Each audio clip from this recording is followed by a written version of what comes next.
Welcome to episode 246 of the Overlook Hour. I'm your host, Clark Little. Along with me, as always, is the man over there in Oakland, California. I saw him yesterday, but have not seen him today. It's Randy Michael Stad. That's right. What's up? I hear there's another man from Oakland in room today that is not me. Also joining us at the Overlook Hour is our friend, companion, Jasadi Perkins. I kind of lost track there.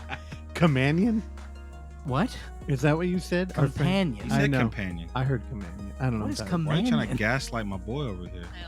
Natural Dude. gaslight. He is Mr. Gaslight. Yeah. That's what he does. He'll be canceled because of his You can't cancel me. It's I a- quit. abusive nature. Also joining Russell John Fisher and Oksana Valeria Devanovasachi. We got it's a motley crew here today. Hi. But are you not going to talk I again? didn't. I thought you were just gonna keep going. Hi.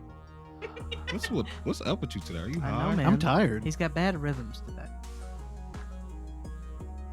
Now you're making eye contact again. Not very helpful. Joining us on the show this week is Graham Skipper. Graham is a writer. He's a director. He's an editor. He does musical theater.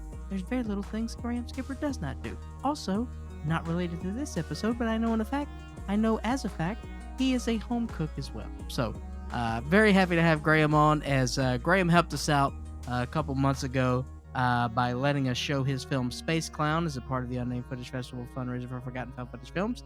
And we also did a little video short with him as well for promotion of that.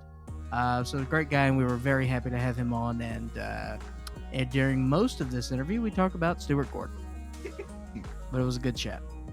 Russell, your thoughts on Graham Skipper and Stuart Gordon? I like them both. There you go. I just found out who Stuart Gordon was, and now I'm super interested. Yeah, I mean, it's like maybe you didn't you knew, but maybe you didn't know. Yeah, I just didn't know, especially Sure. not all the play stuff. Like some of the movies, I knew, but it's just dope. Like now I have something to go study. Yeah, now you got to go back and watch the Ice Cream Suit Man. Oh man. Man in the Ice Cream Suit.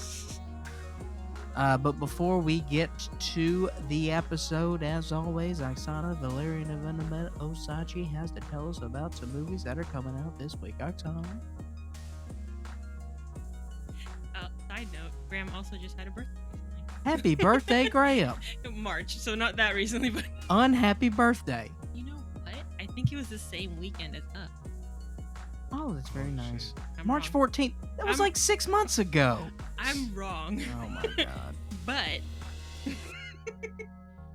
so we go, all into detail about the movie. The first movie I'm going to mention, which comes out March 21st, that is Dementia Part II, which Graham Skipper shows up in. He's an actor. He didn't just show up. He's a part of. He Yeah. just clocked in. It's a character that I guess I'm not used to. I wouldn't think he would play. I guess I don't know. It was just kind of like a scumbag. Dude, I don't. Sometimes we just get this unfiltered Oksana. We don't know where she's coming from. We don't know where she's headed, and we're terrified the whole journey.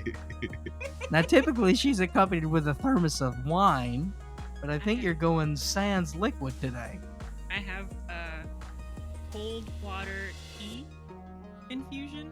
What did you just What? say? It doesn't matter. You said Iced words, tea? but they made no sense. It's tea that you put into burns. Iced tea. Okay.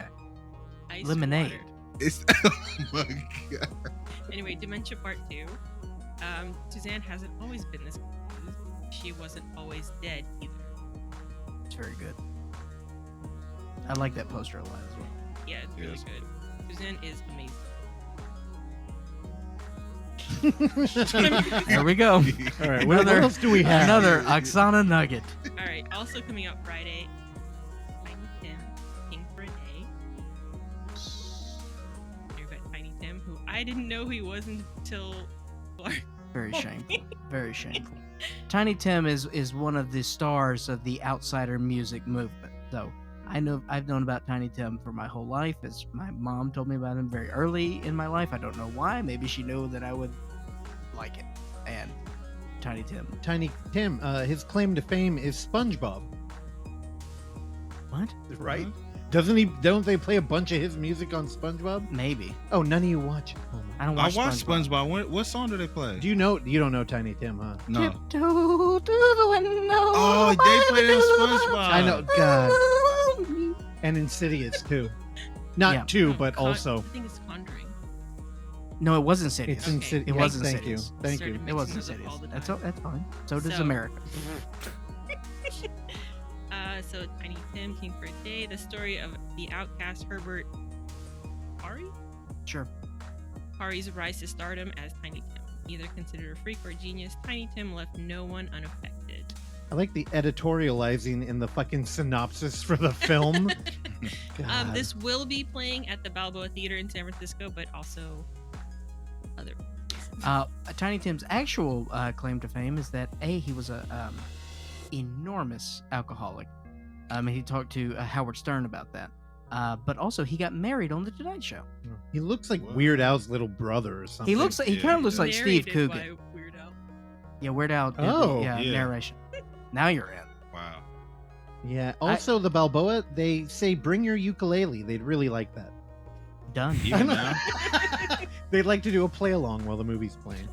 This played at Fantasia, but unfortunately we did not get to see it. So I definitely to watch this. All right, what else we got? That same Friday, the 21st, Sound of Violence. The is opening. sound of violence. I like Um, that. Just on VOD, I think. As far as when I wrote this down, it was only coming to VOD, so. Ugh. Alexis recovered. What is going on? She does this every I don't know, week. What was that? You said like maybe 15 words, and then you just like you It- just ran a marathon. It was the audible sound of I'm getting too old for this shit. Ouch. No, I just. There it is again. Alexis recovered her hearing during the brutal murder of her family when she was 10. What? Yeah, I hear this is good. I want to see it. The visceral experience, awakened. All right, Randy, you threw her off. Yeah. I thought you were saving the bit. The visceral experience awakened. Oh, there we go. Jesus Christ. Just thought you want to jump in here and give it a try. Synesthetic abilities in her. and her started her abilities. All right. in her For any started- questions, queries, concerns, or comments, please direct those at podcast@overlooktheater.com. Stitcher, Google Play, iTunes, the other one. Find us, like us, comment, tell a friend, tell an enemy. It's not in my business what you do on your own personal time. The Overlook Hour is available on Facebook as The Overlook Hour. The Overlook Hour is available on Instagram as The Overlook Theater. The Overlook Hour is available on Twitter as The Overlook Hour. The Overlook Hour is available on YouTube as The Overlook Theater. Find us, like us, comment, tell a friend, tell an enemy. Randy. Also, we forgot to say that one of my favorite places in San Francisco, the Roxy, is opening this Friday. So, yeah. Yay! Here, here. Oh, what movie are they going to play as they open Unfortunately, I've never seen it, so maybe not. But Cinema Paradiso. Oh, I like Cinema Paradiso. Who did we have on that shit on? Zeke. Zeke, yeah. Zeke My man. Farrow. Yeah. Did not like Cinema Paradiso. I like Cinema Paradiso, but that makes sense because it's very saccharine and sweet. Now, Randy, when you go back to the Roxy, watch out for bums, dude. Yeah. Oh, I heard. I was telling Jasadi that story. I and just he got to was very circle the gut. block if I'm waiting for anybody. Wait, what happened? Randy got punked by a bum in front of the Roxy. Oh, that is right. You should have told him. Hey, bitch, I'm about to go home. Oh, Oh! you said bums. I thought you said bones. No, I got a I was better. like, bones at the Roxy. I got a better one. You'd be like, "What? You trying to box?" And then he goes, "Yeah." And he'd be like, "What's wrong with the one you're living in?" Oh my god. We'll see you next I know. week. Maybe. Maybe not. I don't know.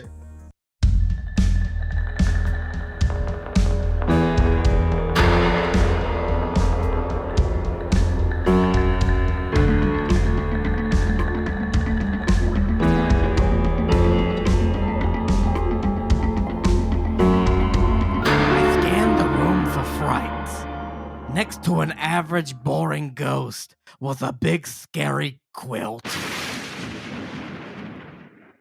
This week's Two Sentence Horror Story brought to you by French Fry. Again, the fifth contribution by French Fry. This one's about a blanket. I scanned the room for frights. Okay. I also may have said lights in the original. I don't. Can we roll that remember. back, Randy? What did he say? I just rewound the tape. What's it say now? Oh wow! I was not expecting that. You just What the fuck? All right. Well, no, Randy, that was actually an excellent segue. First thing, we need to make a quick announcement that Michael Winslow has joined the show Holy shit! Randy, as our engineer. God, you shut us all down with that. I was improvising, dude. I rewound the tape. You were supposed to say what you said the first time. You know what? You're right. We failed this show, Randy. Hey, you Randy, win. you know how I was mad at you for a long time? You totally redeemed yourself. Come back in your good graces. Dude. Now kick me out of the room.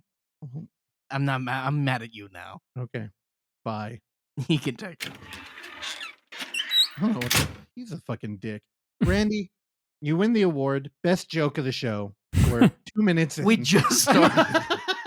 I know, but we're not going to be able to live up to that. Go ahead, skip ahead to Graham. I don't know what to do now. I'm No, that's why, dude. Anytime Randy makes I noises know. or anything, it's the best thing because most of the time we just get that nice and steady Randy. But anytime he makes a face, which he can do, he will never sing for us, so we'll never know what you're going to bring to the table on that end. Also, good job. I authentically thought that Zencaster had fucked up. Yeah. Oh, also, are we going to mention that he's here today? God, you are the worst at setting up things. Yeah. Nah, I kind of want to just. It's turn like his we mic off. just started, and he's like, "Hey, are you going to mention?" I'm like, "Hello, welcome to the Whoa. show." Hey, are you going to mention that he's here? Oh my! Just Somebody's here. a little punchy today. You guys are serving your BLM quota for today. That's right. Thank you for doing that, and we'll cut you the check after the show. Jasadi, how are you, my friend? We saw you yesterday. You came out with us, and you saw a motion picture that I imagine that we will wrap up this episode with. As Randy also made the venture out to San Bruno as we saw Spiral together. Yes. It was good to see you guys in person, touching y'all in True. non-inappropriate ways. That's right. You and Randy are both fully vaccinated. Yep. You got to keep it vaccinated. Keep. Thank you Keep so it- much. Oh, yeah, that was Keep great. it V. We'll keep going with that bit. But no, Jasani, you actually you came back home and then you said you had to run over to Oakland because you had to yes. go back and now the way you said it was work as you had a project that you were filming. But why don't you go ahead and fill us in on what that project was? Well, I'm shooting a small documentary with a woman by the name of Princess T. She is a rapper out of Oakland, but she also has another career that she's been doing for the past 10 years, which is dancing. Now, what kind of dancing? Are we talking, the Nutcracker?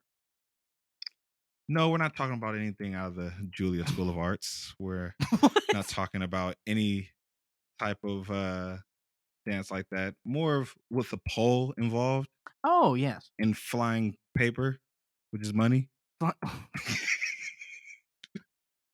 Russ, where are you? Oh, over here across the table. All right, are you gonna the show has started? I'm usually waiting for your Yeah. laughter, so I just want to make sure everything's all right. I was trying to find her on YouTube. You said she's a rapper. Oh, so when you spell Princess T, you got to spell instead of S's is dollar signs. Yeah, really looking. Hell yeah. There we go. And T has Oh. Princess T Oh, E. there's a television show Found called her. Princess? on YouTube. Just look up on YouTube. Dude, treat them like dogs. That's a good title. Dude, can I get that Prince T-shirt? Ooh, look that's at that. fire! I'm gonna need that. Save that. It's on Wish too. Knowing Wish is not gonna be Prince. Yes, definitely. It's gonna be not. some random Middle Eastern dude on the T-shirt. I swear they. Yeah, that's the one. So so she's a stripper out in Oakland. She travels all over, and it's interesting because like I've been filming for about like the past 6 months, and it's like brought me to like this weird like world of stripping. But there's like since COVID, there's like this underground world of like just all these underground spots that still open up for strippers, and people come in and throw a whole bunch of money. and you see like the same people, and it's like, damn, like fuck this documentary about her. I want to do a documentary about like this whole situation going on, because you'll walk into like this shady ass little spot in the middle of the hood in East Oakland or Fruitvale or off Fruitvale, and like somebody pats you down with a Glock 19 on their side, and you walk in and there's like other guys with like AR pistols just hanging around their neck, just like, hey, how you doing? And they're serving food and shit.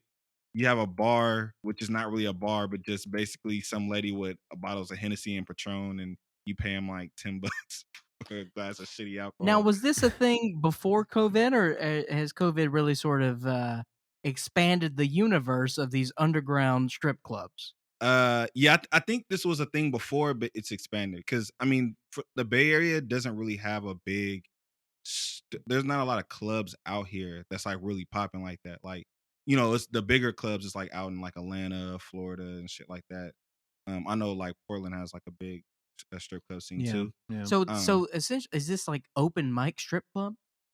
They do have open mic elements for a lot of these. Whoa. So for Princess T, she's been doing it for a while. So she'll have fans who will, anytime she's on like an event, like they will go. Like people travel just to find, like, so she has real fans, but they will have like amateur hour, and it's interesting seeing like women do that, because it's not good. So you're shooting it, but you're not like directing a documentary about her, right? I'm not directing. She literally just hit me up and was like, hey, I need somebody to film like my documentary, and I just came through.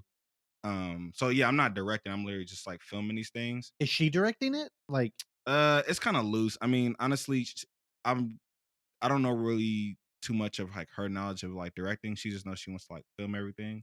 So it's kind of like I don't just know. It sounds like it could be cool though. No, it Yeah. definitely can be, and I'm definitely open to the experience. Documentaries just they're really tough to do. It's just a lot of footage you got to go over. Well, I think you're right. The whole like we're in a lockdown, and I mean we're in California. We're going to be the last state to open too. Yeah, Especially when you go on the news and you're looking around, you're like everybody's back to normal. What the fuck are we doing? exactly. Yeah. Dude, you know I work in HP, which now have you been down there recently? They have a like a little Hollywood thing where they put the big letters up, but it says Bayview. I'm like, y'all are What? tripping. I can't wait till it's all like graffitied over and shit. Yeah. What So the they're fuck? trying to like class it up.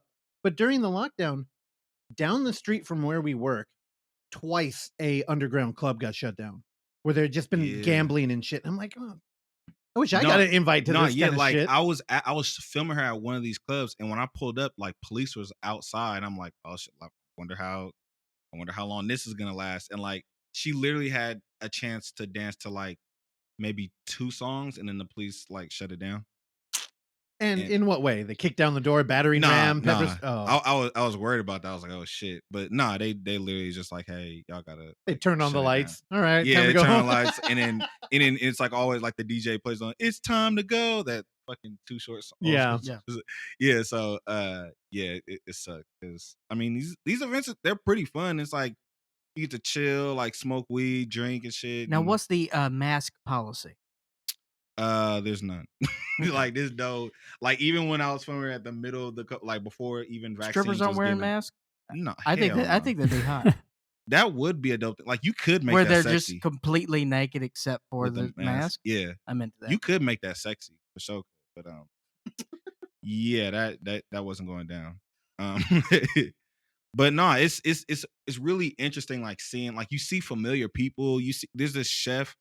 If you ever no, for real, his name is Chef Ooh-Wee, like Ooh-Wee. Ooh-wee. Yeah, that's his name, and he Lemonade in literally my iced tea. caters all of these stripper events, and his Instagram is just filled with beautiful women just trying his mac and cheese and chicken and shit, and Oh my god, I and love shaking it so their much. ass. Like just imagine like a girl like tasting the food, like, ooh, this is Chef Ooh-Wee, and then start shaking her ass. I'm like, I love this place. Now, does he have good mac and cheese?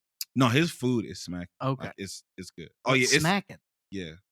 smacking good time. It's one might say, ooh wee, Yes. this is smacking. No, it's not that craft box shit. This is like the real homemade. Well, there's an art to macaroni and cheese, and that art is a lot of cheese and a lot of butter. Yes. Randy, your thoughts? Craft is good. I agree. No. Can be good. No, we're not talking about, that once upon a time in Hollywood, Brad Pitt shit he fed to his dog. Oh my. Not Nah. that shit. We talking about like baked mac and cheese. That's right. fucking... Oh, what's that crazy place in Berkeley that does it? Hometown or Homeroom. whatever? Oh, I heard of that. Homeroom? Homeroom. Yeah, it's like half a mile from me. That stuff is it's too much. Yeah, it's like 2 meals.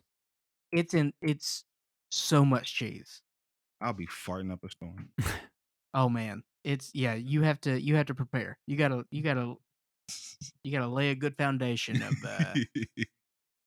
man, I gotta get all those milk pills for that happen. But yeah, You it's take alright. milk pills? Yeah, man.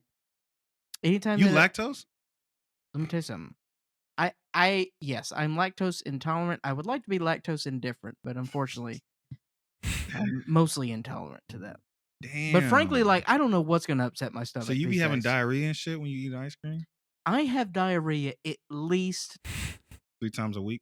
2 to 3 times a week. Ooh. Yeah. What do you think it is? Because your shit needs to be solid. Thank you. I feel Yes. I feel a lot of anxiety when I have diarrhea. I didn't have a solid shit in Phoenix for a week and a half, but now I've been doing okay. And Is it like watery? Does it like come out like a hose? Like well, I think it had like you peeing, to like do at the same with sound? which I don't know. I drink water all the time, so I think it may have been a little bit of a dehydration Oh, situation yeah. to where it looked like just chunks of like you ever had Cottage cheese. no. It's like let's say you get a can of Play-Doh, right? Mhm. And you take that Play-Doh and you plop it on and it's still in the form of like the can, Yeah. but then you like take a cheese grater and you just like start shaving it. Ah, yeah. I know exactly what you're talking about. Yeah. The shaded shit. Yeah, a The little bit of that. sharded shit. The sharded cheese shit. Yeah. But yeah. I don't What know, color man. is it? Well, I did go through a period where it was a little darker, which that means you've got some bleeding. Yeah. So I think but we're getting past that. Now I have a nice milk chocolate. Chocolate brown? Are you finding like little flakes in there? Occasionally. But the past couple of weeks we've been good, and honestly, I think that has to do with spicy food. Oh yeah. I think it definitely little did because I peppers. was going through a pretty heavy phase of a lot of hot sauce and hot wings and stuff. That's a phase for you. That's my life. Man, I live at. can't do it anymore. It tears me up. Why? Dude, I'm 35. I'm 34. I've also spent most of this year thinking I'm 35. And man, these days are behind me. I need to take those food sensitivity tests, figure out what's going on. Yeah. It's coming for you because I know you're a little baby. You're a little baby boy over there. Yeah. I At just turned 29. I'm getting close to that dirty 30s. 30. Dirty 30s. Dirty, yeah. Dirty 30. 30 for 30. ESPN documentary. All right. Are you going to talk today? Or you Yeah. just... I know. You just being fucking I mean- quiet Magoo over there. What? I'm sorry, I didn't want to weigh into the poop conversation. What? Oh, What's you your should. shit situation looking like? You know what? Here, I'll. Some of Clark's larger fragments are now expected to enter our atmosphere. It's very good. Well, Russell doesn't have the poop problem. His is with the urethra. What's that? Urethra. Urethra? Franklin? Yes, it's urethra Franklin. She's a bitch. That is what it is. Have you had her pies? What is happening? She makes pies. Urethra Franklin? Aretha Franklin. Aretha's been dead. But no, she she made pies. One of them. What? Old singing black ladies make pies. No. All right, dude. You got to No. stop going to these clubs. No man. more late night strip clubs. For you. Hey, Randy, have you checked out Burnt Ramen? Have they been doing any underground shit? I don't think so. I haven't heard about them in like a decade. I thought they closed a long time ago. Yeah, but that's the idea. When you're doing, illegal shows, you got to make all the normies think you're closed. I've been thinking of them the whole lockdown. I'm like, are all the cool bands still like playing underground shows? Well, dude, chain restaurants are doing that too. Like Yeah. a bunch of ghost kitchens are popping up. I'm sorry, it was Patty LaBelle. Patty LaBelle's Yeah, pies. Wow, Oh my you God. fucking racist. You lost Yeah. your black card. I did. I lost it with that. That's bad. I just in my mind. Aretha Franklin was a good guess. Urethra. You okay? What is the urethra? Okay, That's no. the pee hole, the tube in the pee. Oh shit! The What happened dick. with that? You can't hold your pee in? Yeah, I'm wearing a diaper, He's dude. pissing right now. You peeing right now? I'm Yeah. peeing right now. Ah, shit. You just gotta jack off. To I hold in don't. the pee. Okay. No, remember that last time when I was on the show, we was talking about that. I know. It was a callback to like what, a year ago? Yeah. Were we in lockdown? No, it was before, I think. Yeah, it was a long It was before. cool callback. Also, you want to call back to the last episode. How's that podcast going? Oh shit. Yeah, we're setting it up. We setting it up. We setting up the mics and shit right now. Like 6 months ago. Twice you came on here and I plugged a know. podcast. Literally, it's not even me. Like, I can blame myself. I'm fine with blaming myself. But I'm literally about to start a podcast with just me, and that's gonna be the boring shit ever. Because the people I'm trying to start it with are lazy as fuck. And I offered. I was like, if you need any help, me and Clark, we'll go on there. We don't care. And he's like, no, we ain't doing guests. No. Hell yeah, we'll do guests. No, I'm saying no with them because they fucking lazy. Like, that's one thing I appreciate about y'all. Like, y'all do it consistently. Like, you guys are the most consistent, hardest working podcast in the Bay Area. I'm putting it on record. Who else is more consistent? Scary Thoughts stop for a minute. We don't have a whole lot Three Friends going stop for a on. minute. Yeah. You feel me? And understandably, like, I'm not trying to like. And diss we got them. Cinematic Oblivion. Don't forget them. They Yeah. quit. Yeah, Cinematic Oblivion, they quit like some pussies. What's the East Bay one? Oh, she didn't have a mic. Yeah, there's another one, the East Bay. They quit. Yeah, they some pussies too. God Y'all the damn. real gangsters in this motherfucker. Y'all need to start All right. standing tall on y'all shit. Grab your nuts and get I'm 5'4". He's 5'8" at a stretch. I know. Well, if you guys just stand on top of each other, y'all can be like, Randy, Sure. where you at? About We need- 5'6"? Yeah, 5'6", something like that. you 5'6"? Maybe 5'7". I don't know. I like to just go lower than I think it actually is. No, I You like 2 inches shorter than I me. like your idea. We just need a big trench coat that can Yes. prop you up, Clark, and Exactly. That's right. we'll stand tall finally. What are we talking about today? I'm just glad. I'm so glad that after a month of traveling, that this is the first time we've been able to have a regular episode. We're off to a fine start. Yeah, it is good to have you in here, though. I mean, I know we were breaking code before. Breaking code. I think you were here during the lockdown. I was here during the lockdown. But I Yeah. think we did one of those episodes I didn't like. Oh, the COVID. The Corona yeah, bonus things. when I was at work. That was back when I did have a job. Oh, I remember you were talking about that on here. Yeah. How'd that It go? wasn't too long ago. It was around March or so, maybe Yeah. February. How'd that go? I'm not working there no I know. more. I got fired. But you seem happier than ever. I can't Hell believe yeah. it. I'm so glad I got fired. I'm so glad. And I got fired because of fucking Chris and Yeah, and them. isolation. You're hanging out with the. Isolation.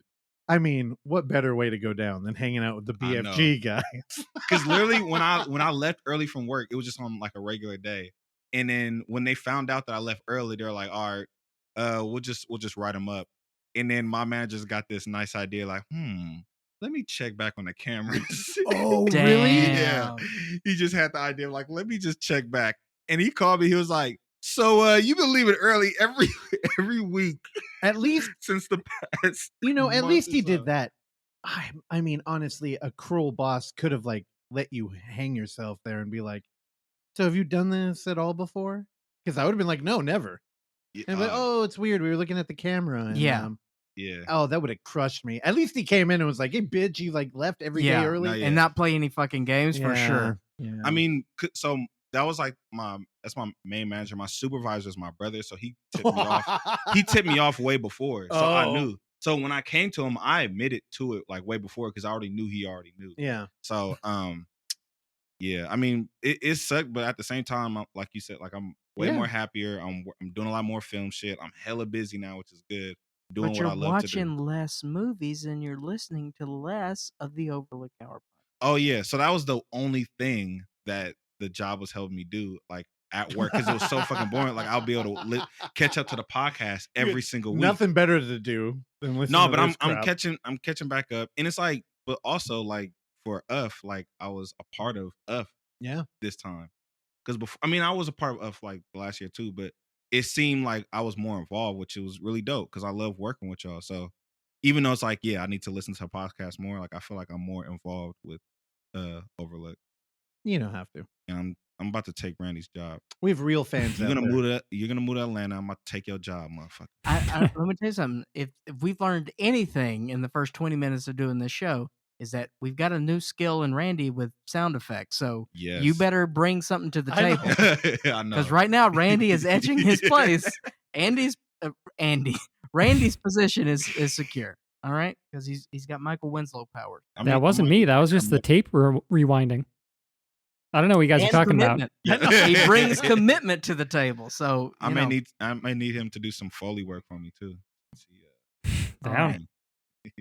So let's kick this bad boy off. Randy, Michael, can you tell us what you've seen recently? Yeah, sure. So Friday night, after long week of work, Was it a long week, Randy? it was What's going on? Do you have to I don't just know, closing install down the Core or something? warehouse, just a bunch of stuff happening. So yeah, I don't know. It's just been kind of busy and not too fun, but it's it's chill. But yeah, I got home Friday and I was like, I want to watch something maybe a little light, something kind of funny. Heard about this horror comedy movie called Benny Loves You, which is a killer doll movie. It's very silly, very kind of over the top. Gets pretty gory. It's definitely not the type of tone of a movie that I'm generally into, but I don't know how much it was made for. I didn't look too much into it, but the effects, like, you can tell they're very DIY, but it has kind of a charm to it. Yeah, it's pretty fun. It's not, like I said, it's not entirely my thing, but I think if you liked something like Psycho Gorman, you would probably really dig Benny Loves You, directed by Carl Holt, and it's on VOD for like $6.99 right now. Is this an American production? Yeah, I believe so. It's like 94 minutes, something like that. It's pretty fun. I love the way the doll looks. Yeah, the doll looks cool. And yeah, like I said, it's you could tell that it's probably like, It looks just pretty. one guy or maybe a couple people kind of just like doing this stuff on like their, potentially home computers or something. Like, it doesn't look bad by any means. It looks very DIY in like a good way. There's a lot of like CG blood, but it actually looks decent. So yeah, it's funny. I laughed out loud a couple times. It was good. Randy, we're looking at the screenshots here, and these police are clearly British police. Country is UK. Oh, I don't know. Randy, did you watch this movie? I did. I don't know. It was in Sound English. on? All English people sound the same to me. Yeah, I'm with Randy. Wait, what does that mean? Yeah. What? The You English can't tell the language. difference- You can't tell the difference between an American accent and an English accent? I can. I was just excusing myself for not paying full There we attention to go. watching the movie. Probably. Well, honestly, yeah. I mean, I figured that's what you were doing, but if you did have some sort of brain disorder, I did want to address that and then be there as a helpful friend. Yeah, there's a brain disorder probably there too, but Well, we're working I mean, through it. We're familiar with that one, but I'm talking about specifically with not understanding accents. So, again, we're just another steak on the table. Don't I know what like that that means. understanding accents. Insert some creepy Clark clips right here. For sure. I watched another movie that is more my style. It's a movie called The Killing of Two Lovers. Also came out this past weekend. I think it's also $6.99 on VOD. Directed by Robert McCohen, I'm going to say. It's 84 minutes long. Synopsis from Letterboxd. David desperately tries to keep his family of 6 together during a separation from his wife. They both agree to see other people, but David struggles to grapple with his wife's new relationship. So it sounds kind of bland from that, but I will say that this movie starts off with a scene that is very tense, and that tension hangs over the entire movie. This is another 4:3 shot movie. So I don't know if that's people's things. Some people find it pretentious, but I thought it worked for this movie. But yeah, the direction is very good. It's pretty like patient. Like, there's a lot of just like one takes. Like, one scene is just like not a lot of cuts. And yeah, so yeah, it's about this this family that's going through a separation, and everybody in the movie does a great job. Like the kids are really good and really fun too. But the dad, his name's David. He from the first scene, you can tell that he has some issues, some anger issues. But he's like also when he's around his kids, he's very like loving, and you can tell that he like really comes alive sort of when he's like around his kids. Um, yeah, but like I said, there's kind of like a darkness that like looms over the whole movie. Yeah, I don't know. I really dug it. It's kind of hard to explain. It kind of feels like a Terrence Malick Badlands, or My Heart Won't Beat Unless You Tell It to. It feels like that, but if it's not a horror movie, sort of. Mm. That's similar sort of tone. But yeah, What turned you onto it? I just heard reviews about it, and it's a Neon release. So Oh, I saw cool. that Neon was putting it out, and they put out decent stuff most of the time. So checked it out, and I liked it quite a bit. Do you really think 4-3 is getting like a pretentious rap? I mean, I think so. Yeah. I don't know. Because I realize now in the interview we didn't mention that Dementia 2 is a black and white. Yeah. And black Uh-huh. and white always gets that kind of like, oh, here we go. Like, it's artsy. And I always thought that it just, I find color to be a little distracting. And with black and white, you really look at texture and it's just like a different palette. Yeah. But with, the changing of a frame, I really think you change a lot of the movie. And you Yeah. can make a film claustrophobic by just like, closing it in, or you can make a movie feel really big by going wide. So I don't Yeah. know. I've never had that conversation with anybody like, oh, here we go, another 4-3. I think films that utilize it, there's a reason why it's being Yeah, for utilized. sure. Just Yeah. like Lighthouse too. I think making everything 16:9 or 2:0.35, whatever the math is, like not every movie needs to be seen like that. And I think a lot of even upcoming filmmakers think that like, oh, I gotta have it cinematic. I gotta have like a super wide angle lens and have True. the. Yeah. And it's like not sometimes you want to make the scene or make the character film claustrophobic, and that's Well, I think, a wide frame is really something for the theater because it really yeah, gives you that like larger than life, like you're looking left to right. yeah, Like I remember watching like It Follows and being kind of like, oh, I got to look all everywhere and like literally yeah. moving my head. Yeah. Where yeah, I don't know. I've never had that conversation though. Which I mean, last night when the film turned out to be black and white, we're like, somebody's like, oh shit, art house. They're like, I don't know, I'm not getting that vibe. Yeah. It's also like really good for shooting faces. There's like a lot of close-ups in this movie Yeah. that just like, it's like a square. And sometimes if you're like shooting a close-up in like 16:9, you still got so much extra like negative space on the other ends that like kind of allows you to like, yeah, look at different things and like not focus on like, what they want you to focus on. The negative space is really what makes the subject interesting. And this podcast. I mean, I do love negative space in certain movies, but I don't know. Dude, Sometimes it's the I mean, 4-3 our decision to claustrophobic do thing is good. 4:3 for like the up videos and stuff like that changed the whole feeling of how it went. Like it felt TV. It felt like yeah, you know but I think that was a conversation about like in found footage, it's kind of like, the equipment's important. And I mhm. think we were kind of playing with that. I don't know if it was really an artistic decision. Well, to me it was. I mean, I Oh, made a decision. and that's why we had you there. I mean, I think if there's a method to the madness, I think like just making it 16:9 or just making a 4:3 out of like with no reason at all, then that's where it can get, you know, Do you shoot pretentious. 16:9 all the time? For the most part, yeah. I mean, I try to shoot on my camera. I try to Yeah. shoot as much information as possible, and then. But before I shoot, I make the decision if I want to crop in because I have like guidelines I can Yeah. change if I want it to be 16:9 or if I want it to be 4:3, and I kind of make that decision before when I'm shooting documentary, I just keep it wide open and make that decision later. But if I'm sitting down doing a project, I think about like how do I want this to feel? Because if you're doing content for Instagram or like YouTube, then that conversation changes. It wouldn't Mhm. make sense to have 16:9 on like an Instagram story, for example, because Yeah. you won't even be able to see everything.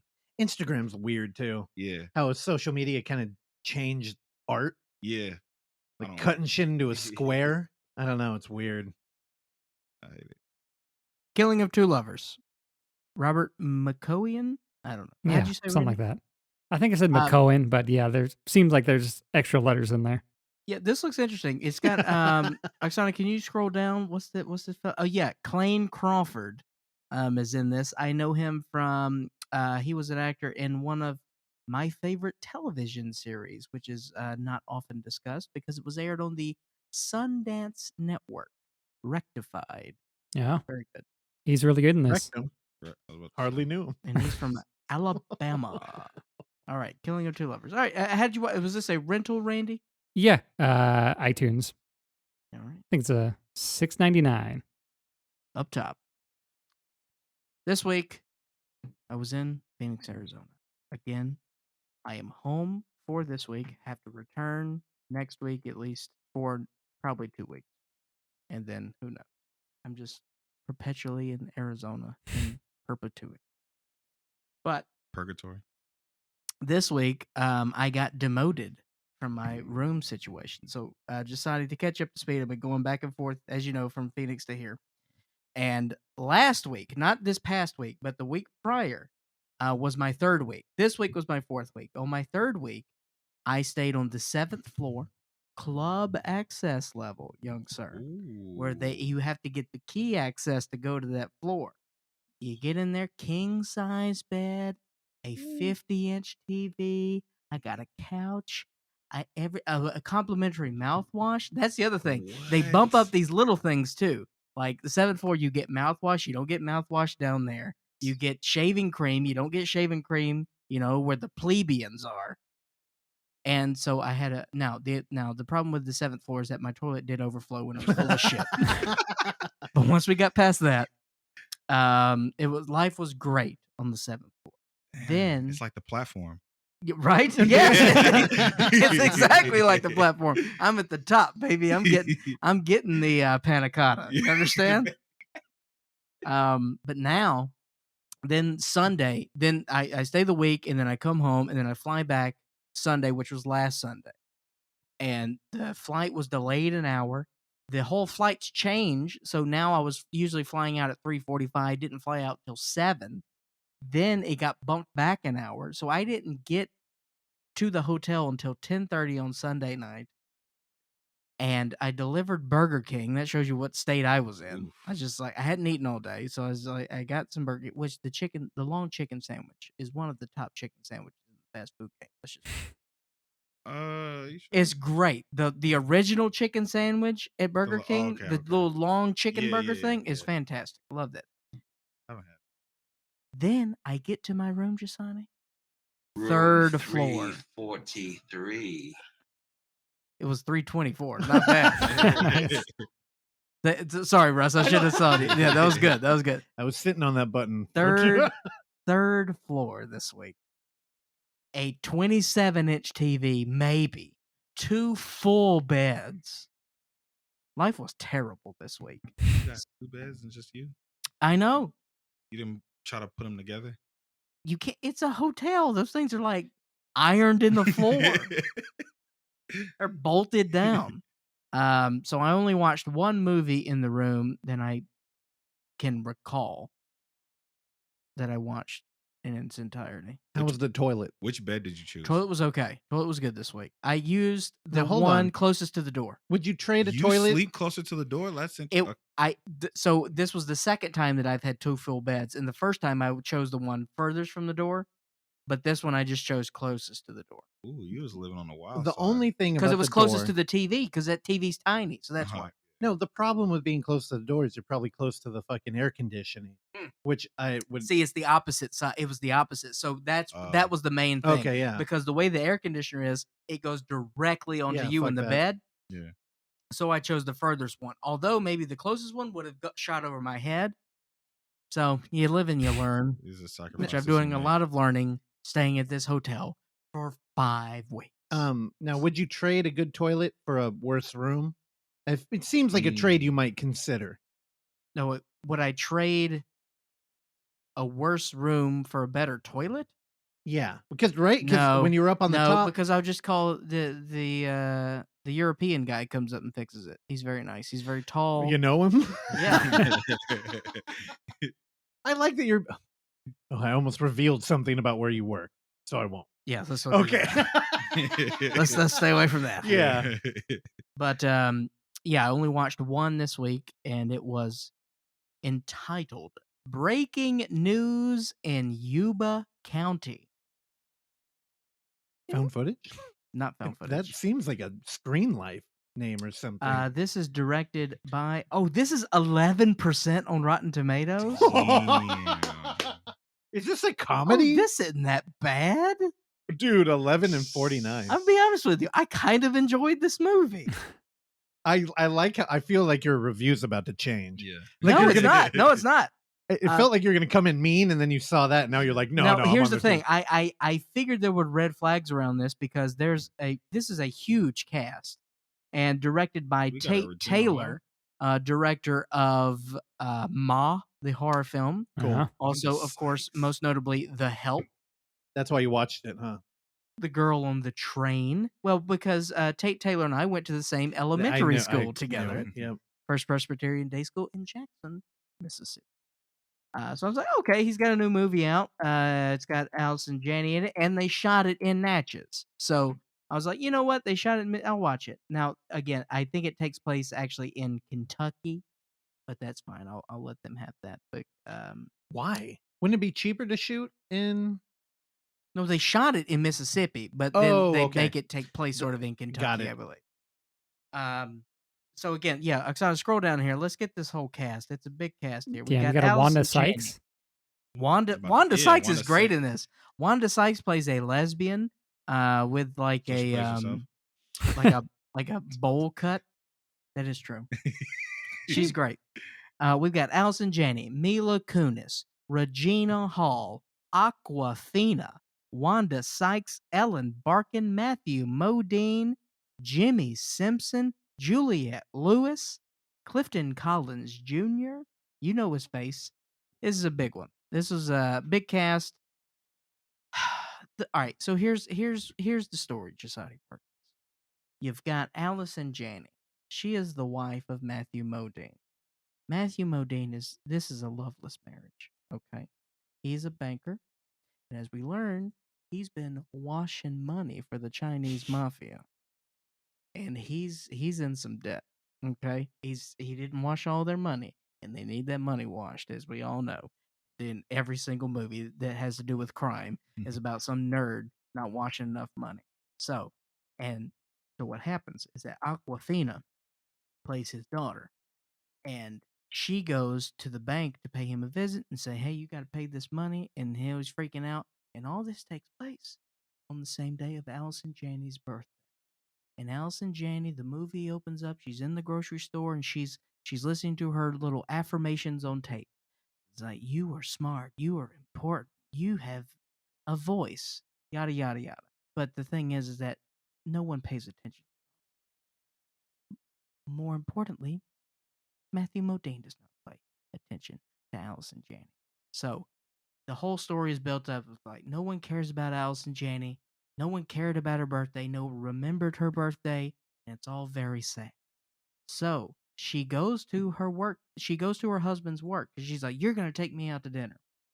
Well, then her husband runs out of the bank, gets in his car, and drives off. She's like, okay, let's go follow him. Where does he go? He goes to a seedy hotel and has an affair with a fat woman. And she sees the whole thing. Now, while that happens, he sees her and has a heart attack, dead. So he dies while having an affair. Allison Janney sees that. She tells the fat lady to shut up and calm down, and then immediately takes control of the situation, and then starts to lie to the media and the police about her husband, saying that he is missing when he actually died. Now, when he died, he had the $200,000 from the Chinese mafia that was buried with him. She did not know that. So now we've got the mafia coming after him, after her, but they don't know because they're trying to find him. So it becomes a whodunit situation. And not all the jokes work, but it's enough. It's a cute enough story. I'm fine with it. It's better than 11%. I had a perfectly fine time watching. This is a nice 3-star movie. You know, you just turn it on, let it go. Breaking news.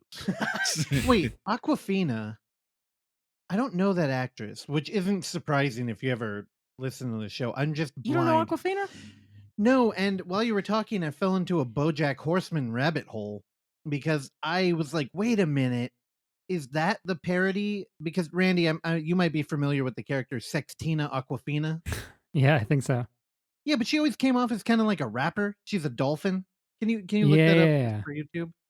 Yeah, Sextina Aquafina. And I was like, wait, they're making fun of this actress with her? She's a rapper. Oh, she is. Yeah, but Yeah. her big song was My Pussy, Oh, then they're Yeah. definite. Oh, see, which it's all King coming Cobra to- ripped off with My Dick. What? There you go. And Oh. everything. Look at her. Go to Dang. images. All right, again on YouTube, we'll be back up on this. But yeah, Sextina Aquafina, she's a dolphin. What the fuck? I'll be dog. I was like, oh, Boy, she's really got a purpose. Oh, wow. Thank Oh. you. Porpoise in life. That's right. Okay, thanks. You probably didn't. You probably 11%. didn't see The Farewell, but she's really good in that. She's also in The Farewell, I've just been told. And the reboot of the Oceans movie. Oh no, is that what we saw a preview for last night in the theater? Weren't they doing like Casino Royale? Oh no, that's a Bond movie. Casino That is all shit Royale, I don't yeah. watch. If it's in a casino, chances are I did not watch that movie. Why? Casinos are Ocean's 8. tight. Have you ever been into a casino? Yeah, Like a proper casino? yeah. They I don't stayed in one with feel the like roller the coaster. ones- What is that one? The ones in the movies New don't York, feel New like York? actual casinos. Like Yeah, it was That New is York, true. New York. I have been. You have not been to a casino until you've been to a riverboat casino Ooh. in the South. It is the most depressing place you've ever been to in your life. All casinos are. I have been. Oh yeah, man. I'm talking What? real people casinos, not Vegas bullshit. Like, yeah, you can definitely see some sad shit things. Don't get me wrong, but let me take you to Greenville, Mississippi casinos. then you'll know sadness. All right. No, you know sadness when you go to a casino inside of a liquor store in Reno. Or a video poker room. I don't Yeah. know. Video poker room, like that's like big in New Orleans. Well, yeah, but yeah. it's just addiction though at that point, right? Like a Yeah, liquor store is yeah. more free to be like dealing in addiction when they can put a slot machine in the corner. I mean, they already got everything else. A bunch of fake like sex medication. They have liquor and nicotine and God, gambling. Damn. Casinos are wild. Yeah. Weird- Liquor stores are cool. Weird places. Again, if you listened to last week, you would have heard I tried a buzzball for the first time. That's disgusting. Why would you try a fucking buzzball? I'm trying to live my fucking life. What's a buzzball? You never had a buzzball? See, look No. at okay. He just shamed me, and then in turn tried to shame you for not having What's a one. Buzz Aldrin? You ball? gotta try it, but it's disgusting. Okay. Look, that's what it is. So they sell it at liquor stores, and it's basically like some shitty ass tequila. It's malt liquor. mixed. Yeah, it's Oh, malt it's liquor. grapefruit. and it's nasty as fuck. So when you look at them, like, okay, Is it just like super sweet? so we're looking at it on YouTube. You don't know how big that is. It's very tiny. And when you Yeah. hold it, you're like, oh, this is made to be like pounded when you Yeah. walk into a place. Just Exactly. Or you hide it. Yeah. No, it's like a Four Loco. Yeah, pretty much. Just It's no 200. stick. It's 200 milliliter. It's I mixed it. What Oksana, what I mixed? You mixed it with something? Yeah. Oh, I can't you remember. Really wanted to die. Oh, dude. Yeah. Put a Four Loco in a blender with some real fruit. I'm sure you ain't waking up. Yeah. Yeah. Why did you? Why did I try it? Walk me through this buzzball. Crackheads situation. drink this, Well, and because prostitutes. Damn. What, you're lumping them together? What? No, I'm. Oh, come on. No, Okay. they're separate. They're separate but equal. Heard it here first. Okay. No, it's just a thing I had to try. I'm not going to breweries and shit. Most of my drinking has taken place in a 7-Eleven. Now walk me through this. What's the price point on a buzzball? Oh, I don't know. It can't be it can't be $1.99. I don't know. I haven't checked the It's recent probably prices. like $5. Everything's gone up now, so it's kind of hard to tell. Randy, you buzzing them balls, dude? It's No, I'm $3.99? aware of them, but I've never had one. They're $3.99. Yeah. Yeah, they're usually pretty cheap. That seems pretty high. That's You what I'm could saying. if you got some shit going on that you're not trying to think about, those will get you there pretty Now, quick. what did you think? I thought I got it mostly just because everybody has that reaction of they're gross, and I'm like, oh, I'd like to try it. I do enjoy a Four Loko. So And when when I'm- pouring it in a glass. That's what I did. I poured it in a glass and I mixed it with a carbonated, like a LaCroix or something. Oh, you diluted the buzzball? No, I enhanced It's it. already diluted Okay. with But sugar. but if you would have noticed, Jasadi's like, that's a recipe for disaster right there. You don't want to enhance these drinks No. because one thing you're They've guaranteed. got horchata That is flavors. disgusting. I'd want to vomit just looking Now- at it. I am a big defender of horchata flavored liquor and alcohol. I get some Fireball, pour some milk in there, and that's how you kill Clark. You're gonna be dying from shitting and throwing up at the same time. Oh, I will tell you, I almost never puke. It's probably because I'm large and alcohol volume, the body charge. content. Yeah, I threw up many a time when I drank Fireball with milk. Ugh. Multiple times in the night, and I think I actually returned after puking to drink more. That is disgusting. Yeah, What flavor buzzball did you have? I had I think I had the strawberry Rita. No, I didn't. I had the grapefruit. Oh, grapefruit. Yeah, I had my pinky out Yeah, as about I to say. indulged in the plastic circle drink. I like grapefruit. Yeah, it wasn't great. All right, noted. Dude, Hazelnut latte. That come on. No, I know the fancy ones. Latte lick. Do they have a coffee one? I'm like, oh god, you're making me grossed Dude, let's out. get Right some now. buzzballs. I do a Four Loko. I'm telling you, two Four Locos on the road. You're crossing the bridge, getting in the East Bay, ready to go see a good metal show. Oh, Or your might remember it. daily commute. Or your daily Yeah. coming into work, dude. That's right. Oh yeah. With a buzzball. I imagine you're going to the financial district. A You walk in with your chalk teas flavored buzzball. Dude. a buzzball and a nature grain bar. Oh fuck. What'd you have for breakfast, Pete? Oh, just a buzzball and a Cliff Bar. Wow, that's really depressing. Damn, you gonna have diarrhea and constipation. No, well, just Been there. working at a corner store before, you see motherfuckers come in and they get like 340s, and then they'll get like, what is that old person drink, the multivitamin thing? A V8. No, it's like cream and it doesn't have to be refrigerated. Oh, Milk fuck. of magnesia. What is that? What? Okay, so milk of magnesia is if you are constipated, this will clear you out. Oh man, I don't know. It wasn't that, but Okay. that's One of intriguing. them like protein milk. No, it's things? kind of like when you drink a lot and you're peeing out all your nutrients. It's like a way to replace it. It's like Pedialyte? it's an old people thing. Gatorade. I think it might have been Pedialyte. Get some liquid IV, dude. Wait, what? Liquid IV. Oh, liquid IV. I don't know what that is, but it's gross. It's just like essentially like a healthier like Gatorade packet you just dissolve in water and it hydrates you better. It's what Gatorade used to be before they put all the Hey, sugar in yeah. it. Hey.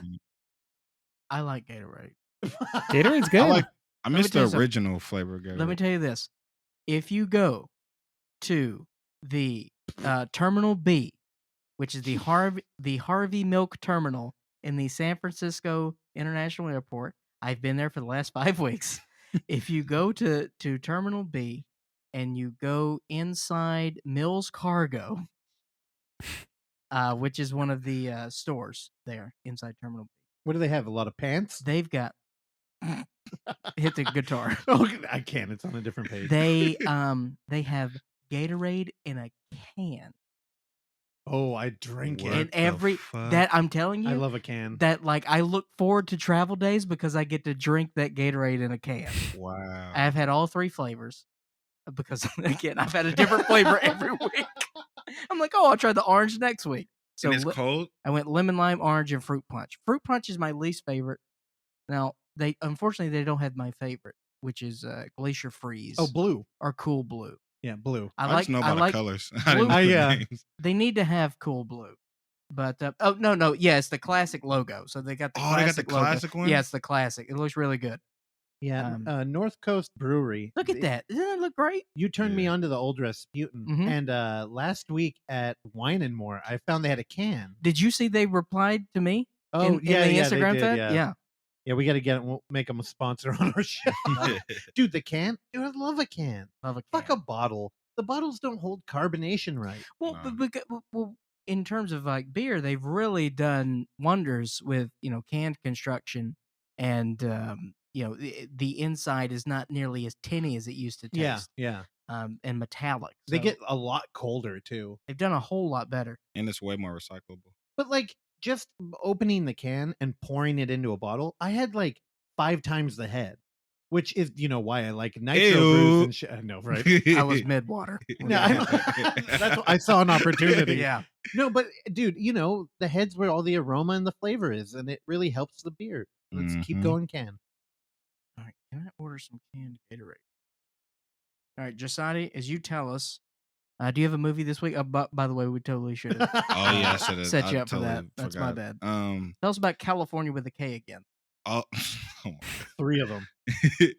Nah, actually, I don't think I have a movie, but I have been watching that new Invincible series on Amazon The Prime. animated superhero Yeah. thing. And this is Oh. coming from somebody who I don't like superhero movies, shows, any of that shit. Do you like animation? I'm not really into like anime like that either. Because Like I know there's you texted me and you're like, "Hey, I watched Perfect Blue." No, Perfect Blue is dope. Like I like certain anime like movies. Like Akira is Yeah. one of my all-time favorite movies ever. But I would never say I'm like into anime. Which I is don't- better though, Akira or Perfect Blue? Akira, 100%. Oh, bitch! Hell no. What are you talking, bro? Akira is the movie. Like, if you really want to be technical, Akira is really like the kids in Akira is really like East Oakland.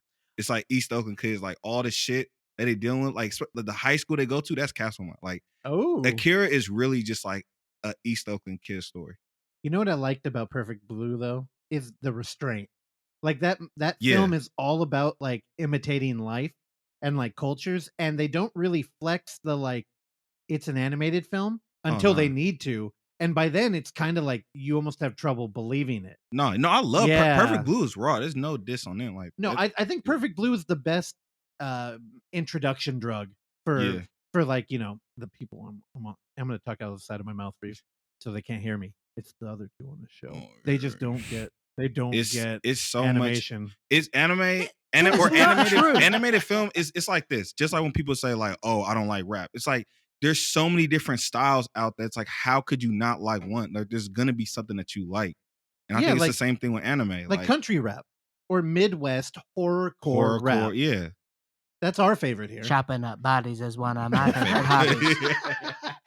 If you do horrorcore rap, please get in contact. We're looking for I don't know, individual songs as Clark introduces us one by one. We all want our own We're horrorcore rap. gonna sign you. We're gonna sign you to the Overlook Records. Chopping up bodies is one of my favorite hobbies. But no, so yeah, I got Chris told me about. Actually, I watched the first couple episodes at Chris and David's house after Was that after the birthday?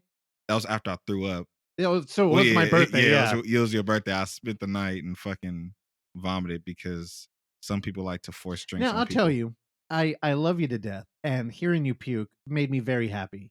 When I found out you did it in your sleep, I got a little worried Oh, because I've done that before. Oh, Where I it's like, did do it in my sleep. yeah, that's huh? not cool. Because if you're laying on I your could have back, died. yeah, Yeah. you could kill yourself with that shit. So I got worried and it lost fun. But I'm glad that you did puke on their couch and on the blanket and on the floor. I don't even remember. Literally, the only thing I remember is me staring in the mirror with vomit on the right side of my arm, and I'm like, it was like the scene in My European Nightmare. What scene? At the end where after he kills the baby, Descend into Darkness. Then when after he killed the baby. Remember when he turns on the light and he's all no. It's after he kills the prostitute. When he turns on the light and he's all bloody. And he's in the bathroom, he's staring in the mirror. It's like Don't y'all a laughing solid like y'all never seen this? 30 movie? minutes. in That between scene, those literally that scene on the fucking cover of the fucking movie. He turns on the light and he's all Okay. bloody. Hey, he didn't kill a baby, or at least we don't see it on screen. He killed that baby. Well, If you don't think he killed that baby, I don't know. He was eating the baby. I mean, he was eating the kid. Oh, he was eating the burned in kid. Oh, I'm sorry. Come on, He bro. left the baby. Now, the thing is, you're right. I would agree with you, but it's a lot more fun just looking at you letting you flounder. Yeah. So what's up Anyways, with this animated Invincible. I bullshit? know. It's okay.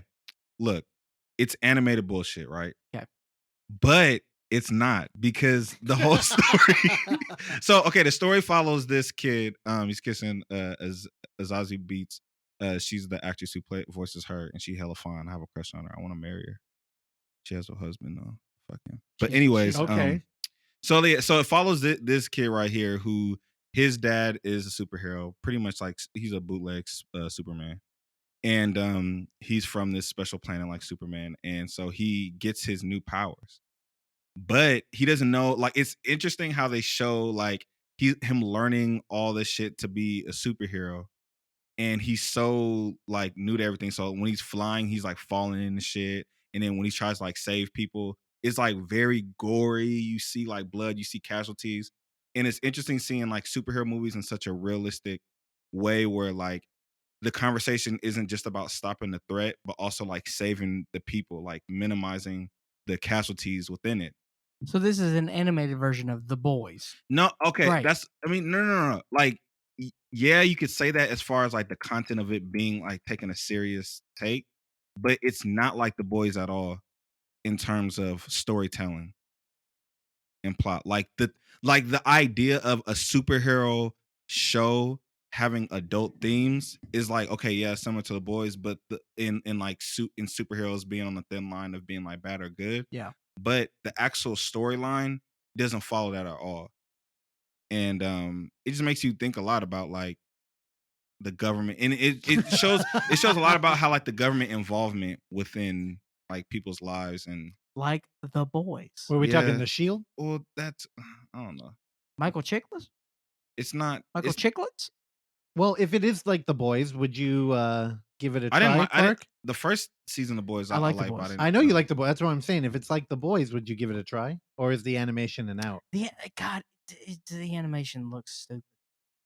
Now, I say that all the time. Like, one of the reasons I don't love anime like everybody is I don't like that style. I don't like the Betty Boop Yeah. derivative thing. But this doesn't Yeah. look like anime. It looks kind of No, like it's more like more Saturday American. morning. Yeah, it No, it feels looks like anime. Batman Yeah. like cartoons and shit. Yeah, The Dark Knight. Yeah. It does. It looks like that. So it doesn't. It's not like It's not anime. I guess you wouldn't call it anime. It's more Japanese. I need more rounded faces. I need King of the Hill. That's what I need. But they're Oh not. yeah. they're- Mike Judge. I do like this shit. They're not like I don't know. It doesn't look anime. They got the square jaw thing going. It looks American enough. Yeah, I- it's very American. You can have a beer while watching it. You can have a Budweiser while watching it. Why has he got eggs in his eyes? No, it's just a little eye cups. He needs eye cups? ICP. Yeah, I got double D eyes, man. I need eye cups for my shit. Yeah, he's got like the tick thing going, where his suit, for some reason, he decided he needed little domes over his eye. So did you watch the whole thing? Yeah, I did finish the whole thing. Did you like it? It was cool. I liked it. I mean, it wasn't like the best, but I like the storytelling. I feel like the theme between his relationship, because the whole show centers around his relationship with his father. Who? What's his name? Fuck, what's his name? Well, his name is his superhero name is Invincible. Okay, In the show. clever name. Well, I mean, but they joke about that. Yeah, yeah. They're like, wow, that's So like, is you this really comedic and all, or the No, tone is serious? the tone, but it fuses that. It's a very serious tone, but then they have a lot of comedic moments.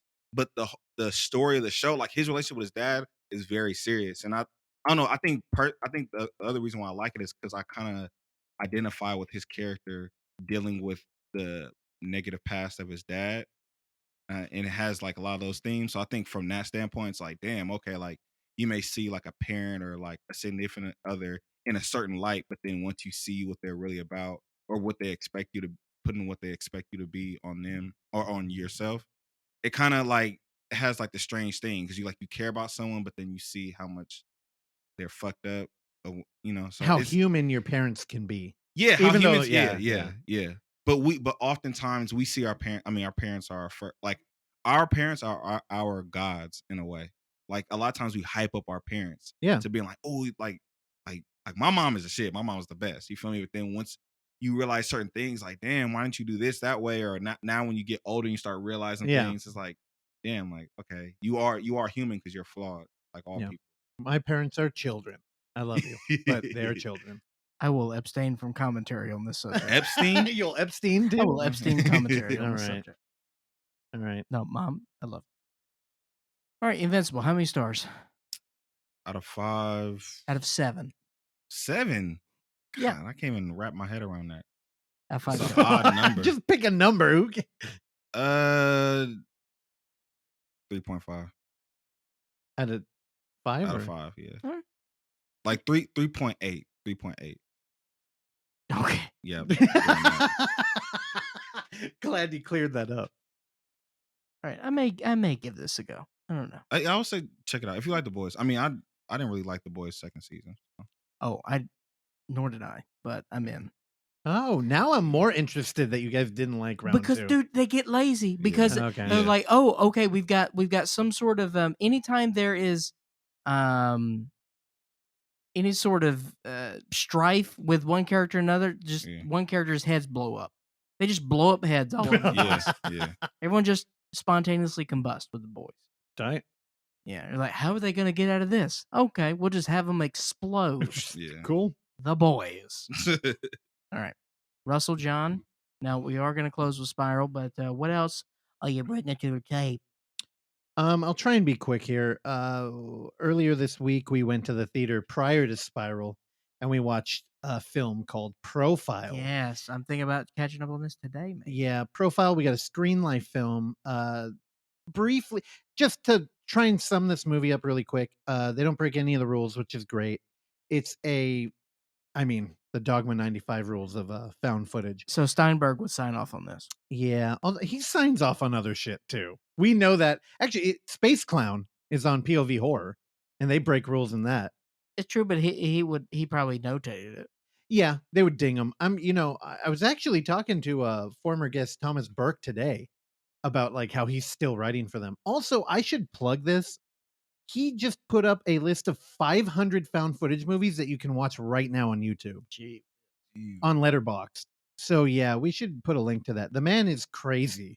He's fucking good. And he just told me about a film he's going to be directing. I don't think I can mention it, but he's picking up a sequel to a film that we had the director on to talk about. So Oh my yeah, it's cool. God. Anyway, Profile is a Screen Life film about a journalist who goes undercover trying to expose how women are getting recruited into ISIS over the internet. And man, it's if you're a found footage fan, this is it. Like, go to the theater. Now is your opportunity. If you missed Unfriended, clearly this one isn't a like slasher or kind of more traditional like horror film. This one's kind of, they don't really dive into politics or anything. So if you're worried about that, don't. It's an interesting horror tale just using the internet and in-world camera narrative. Like, I have nothing bad to say about it. The acting is fucking great. Do they say ISIS? Yeah. Okay. Yeah, Oh. I would Because I saw the be flag. I would be shocked if some of the footage wasn't real. I mean, so what happens is our lead, she changes her name on Facebook and makes her profile look like she's basically they do a little bit of storytelling in the beginning, and they talk about how, like, your suburban teenage daughter could end up flying out and joining ISIS, which happened for a while. I mean, you don't hear about it so much anymore, but in like 2016, this was pretty. Do they target women specifically? Yeah, Okay. but not. Yeah, with What- what this film's For dealing sex. for for a lot of things. Are they here for sex? Facts. So what they would do a lot is target rich daughters, whose parents had a lot of money, and then they would ransom So them. do I. Continue. Unlike you, they're successful. And Correct. no, and I mean, dude, she goes undercover, and I was really interested in it because journalism is in such a weird state right now that Arkansas? a girl going above and beyond to really get her story felt like what's the word? Antiquated. Antiquated, thank you. And but also it was like something I've been longing for. Like, I love a good, like, I put my life on the line to get this story kind of thing. And the drama that comes out of Skype in this movie, Like, mind you, this is pre-Zoom, so they're fucking with Skype, and it's like, We fuck with Skype. man, it's so good. I really enjoyed this. So if you missed Unfriended, I'm not going to go any deeper into this, but by the end of this movie, you'll be asking like, wait, what was real here? And There's some genuine tension. so here. I've been stalling because I didn't know if I wanted to mention it, but I will. It's based on a true story. Oh my goodness. Oh shit. Yeah. So some of the shit that happens in it is kind of frightening, like in a real way.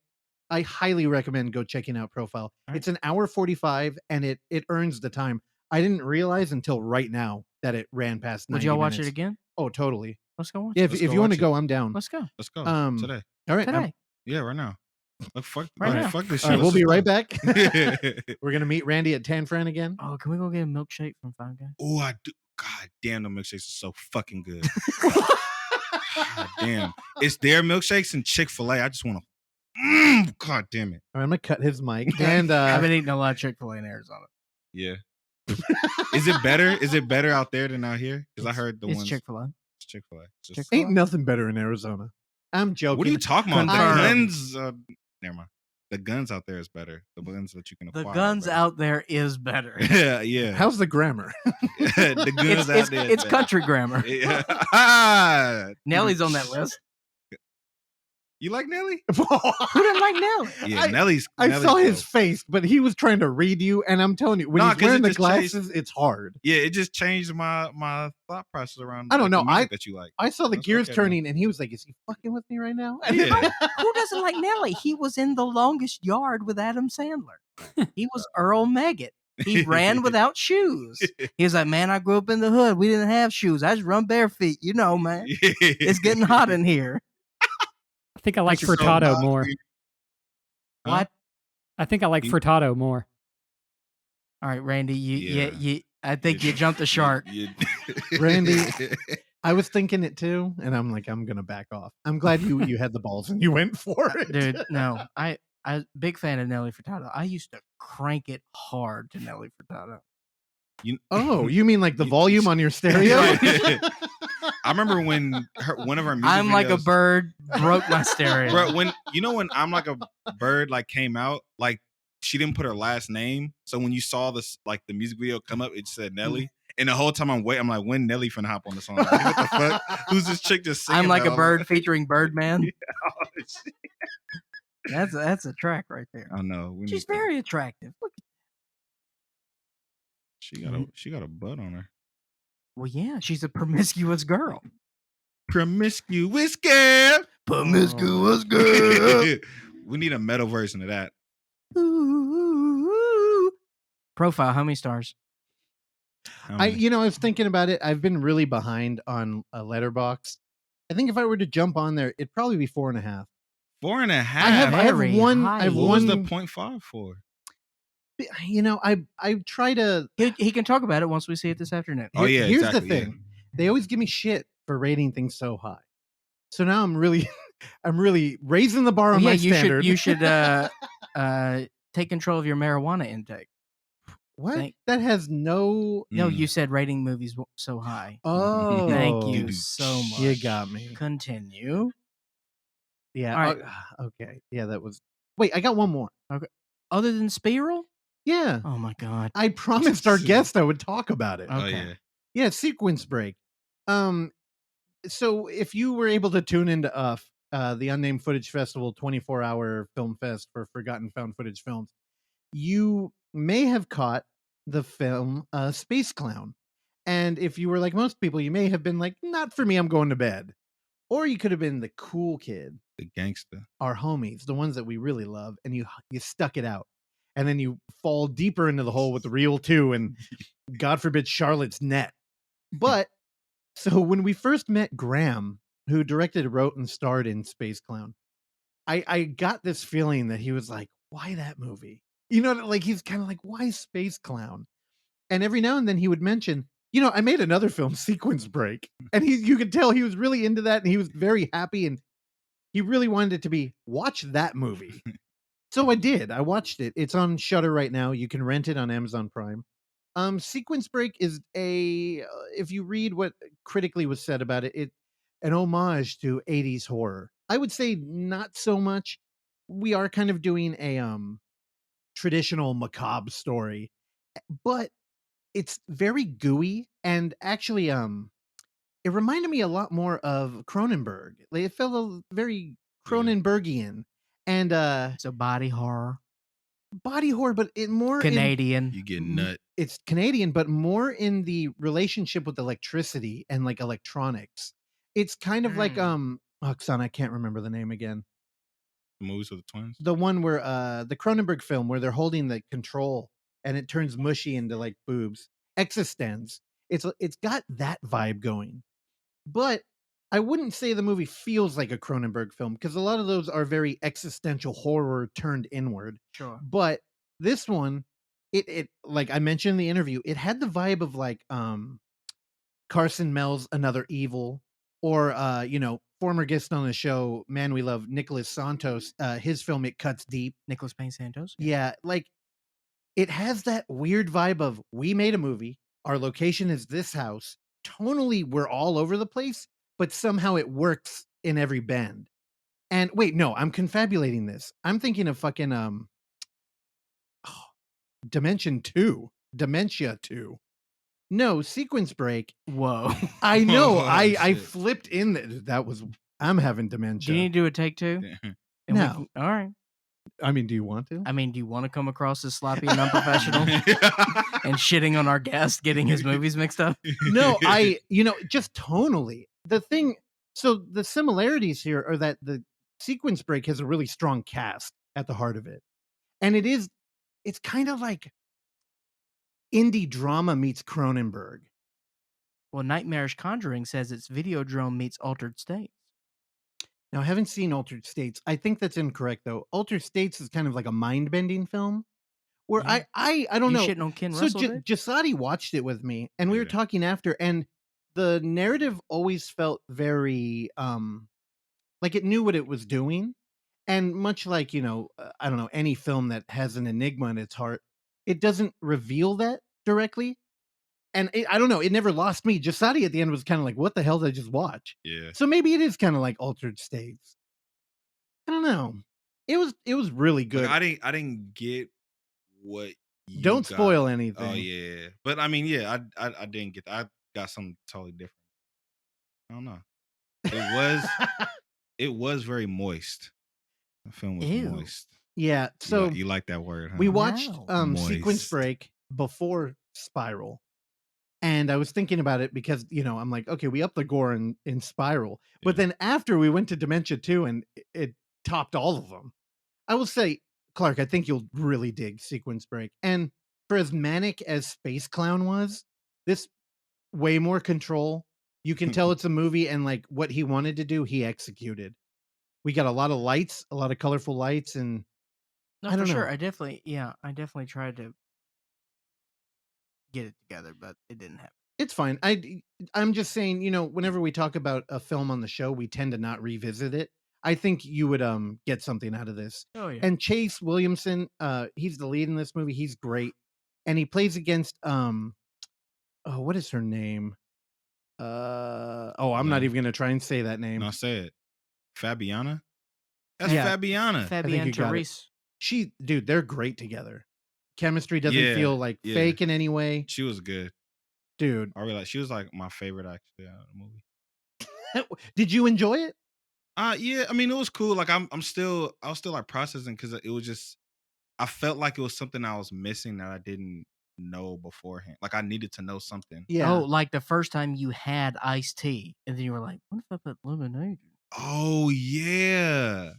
Lemonade in my iced tea. There you go. Thank you for that. Lemonade in my iced tea. Stupid.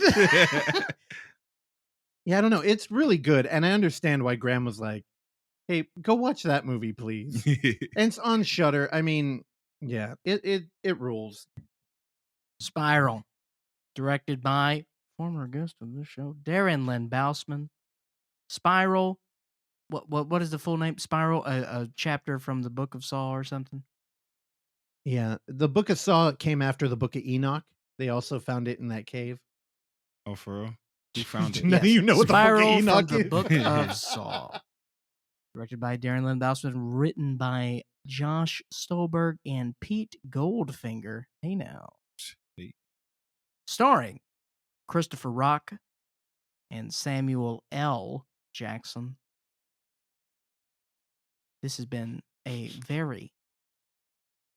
I've waited many months for this, as this was supposed to come out last year, but because of a little thing called Corona-19, we missed it. So it came out this past week, as they bumped it back a year, and very excited. Is again, I'm a big fan of the franchise Saw, and Darren Lynn Bousman coming back. I don't believe he has directed. What was the last Saw movie he directed? I know he did 4, 5. No, he did 2, 3, and 4. I think he did Saw 2, 3, and 4. Yes. And then so this is the first time he's been back since Saw 4, which is I think one of the better ones. Is just 4? I like Saw 4, as we have Tobin Bell's penis is seen in Saw 4. Thank you so much. So, Spiral.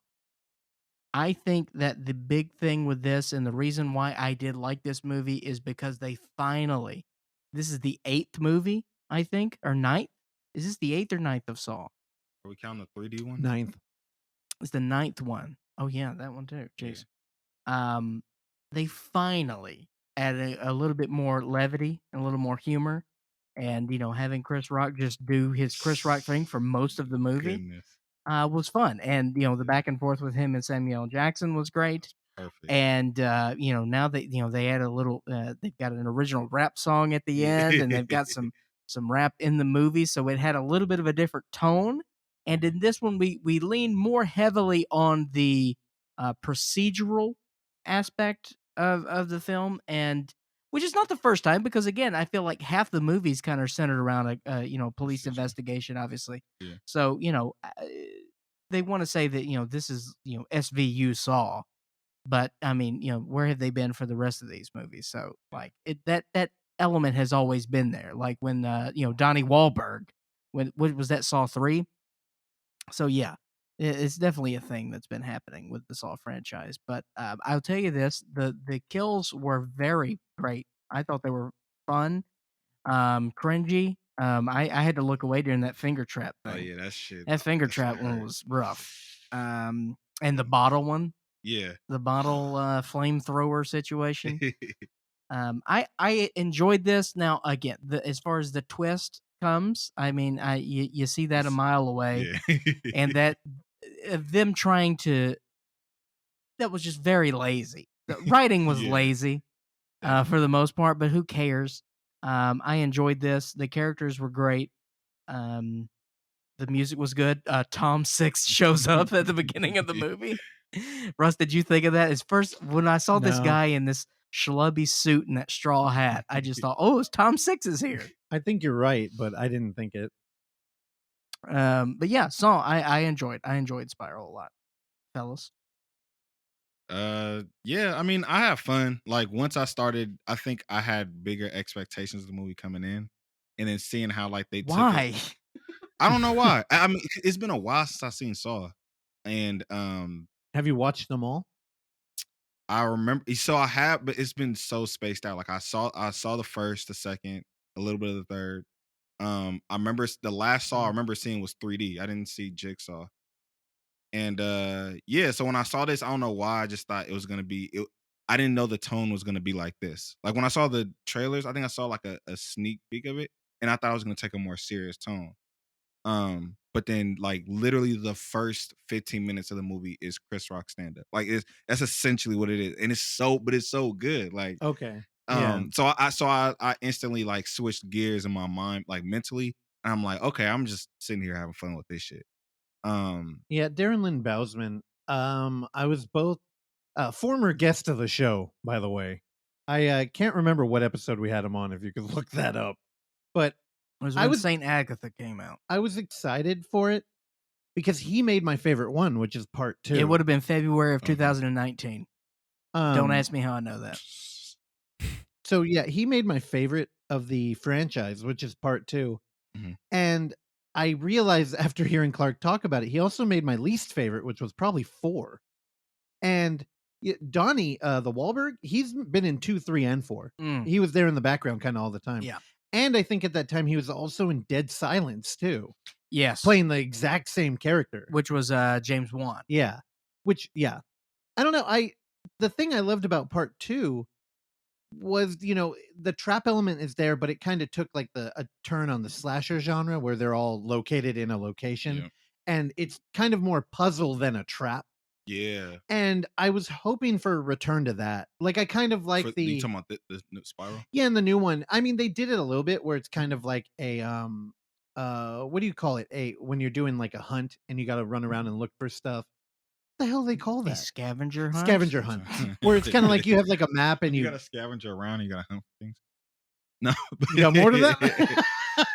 No, like yeah. They do a little bit of that, but I don't know. We mostly get the like very aggressive stylings of like a Darren Lynn Bousman where it's that super heavy editing and like the aggressive music, and I don't hate it. It feels very Saw.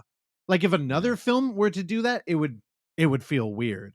Yeah. But I don't know. I actually think it helped cover up a lot of Chris Rock's dramatic acting, which was not a lot of fun. That's the thing that sucks because I think he has it in him. So that's why I was just like, wait, bro, I know you got.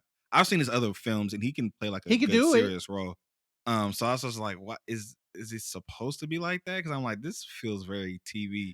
But like what I was gonna say about like the traps thing and like the scavenger hunt, like that's one thing too. I noticed like there's not really any stakes when it came to people in the traps. You kind of already knew what the fate was gonna be.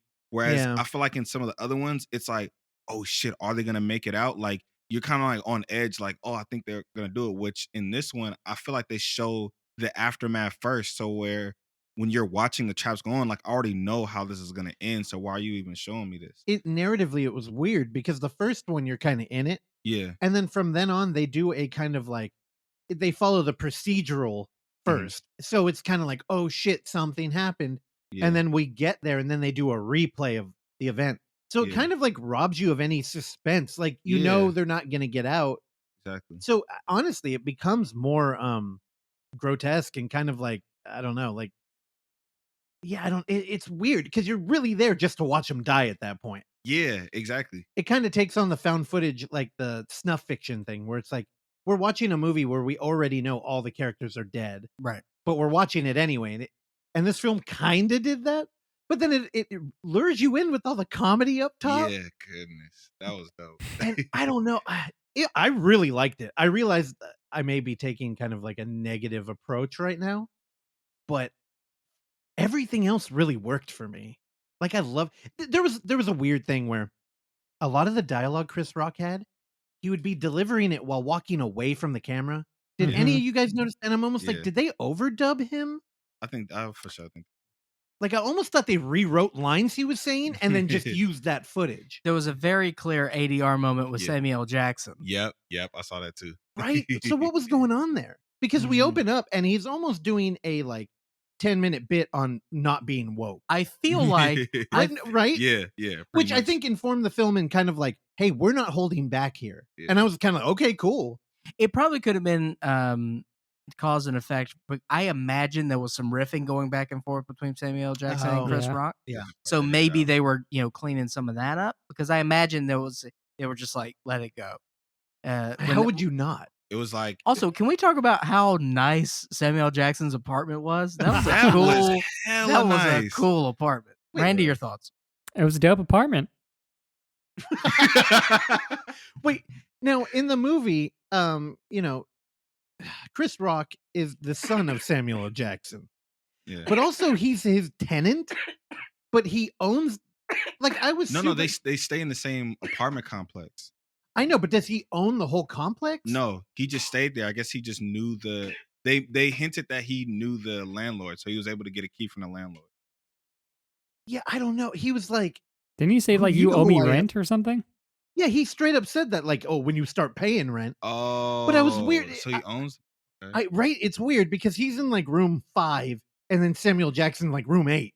Oh, And he's I'm probably like- he's probably the manager. Of the Now I'll building tell or you, something. I've been in a damn telly, and I've seen hotels where we hung out there before. Me and Oksana went on Grand Avenue. We used to hang out in a telly, and what I mean by telly is it's a hotel that now is operating outside of its regular, hey, come stay for a night. Yeah. And it turns into a dude named Sully, who is a large islander who often was seen with a bat walking down the halls. Oh, Would shit. collect rent monthly or weekly, depending on what your business was there.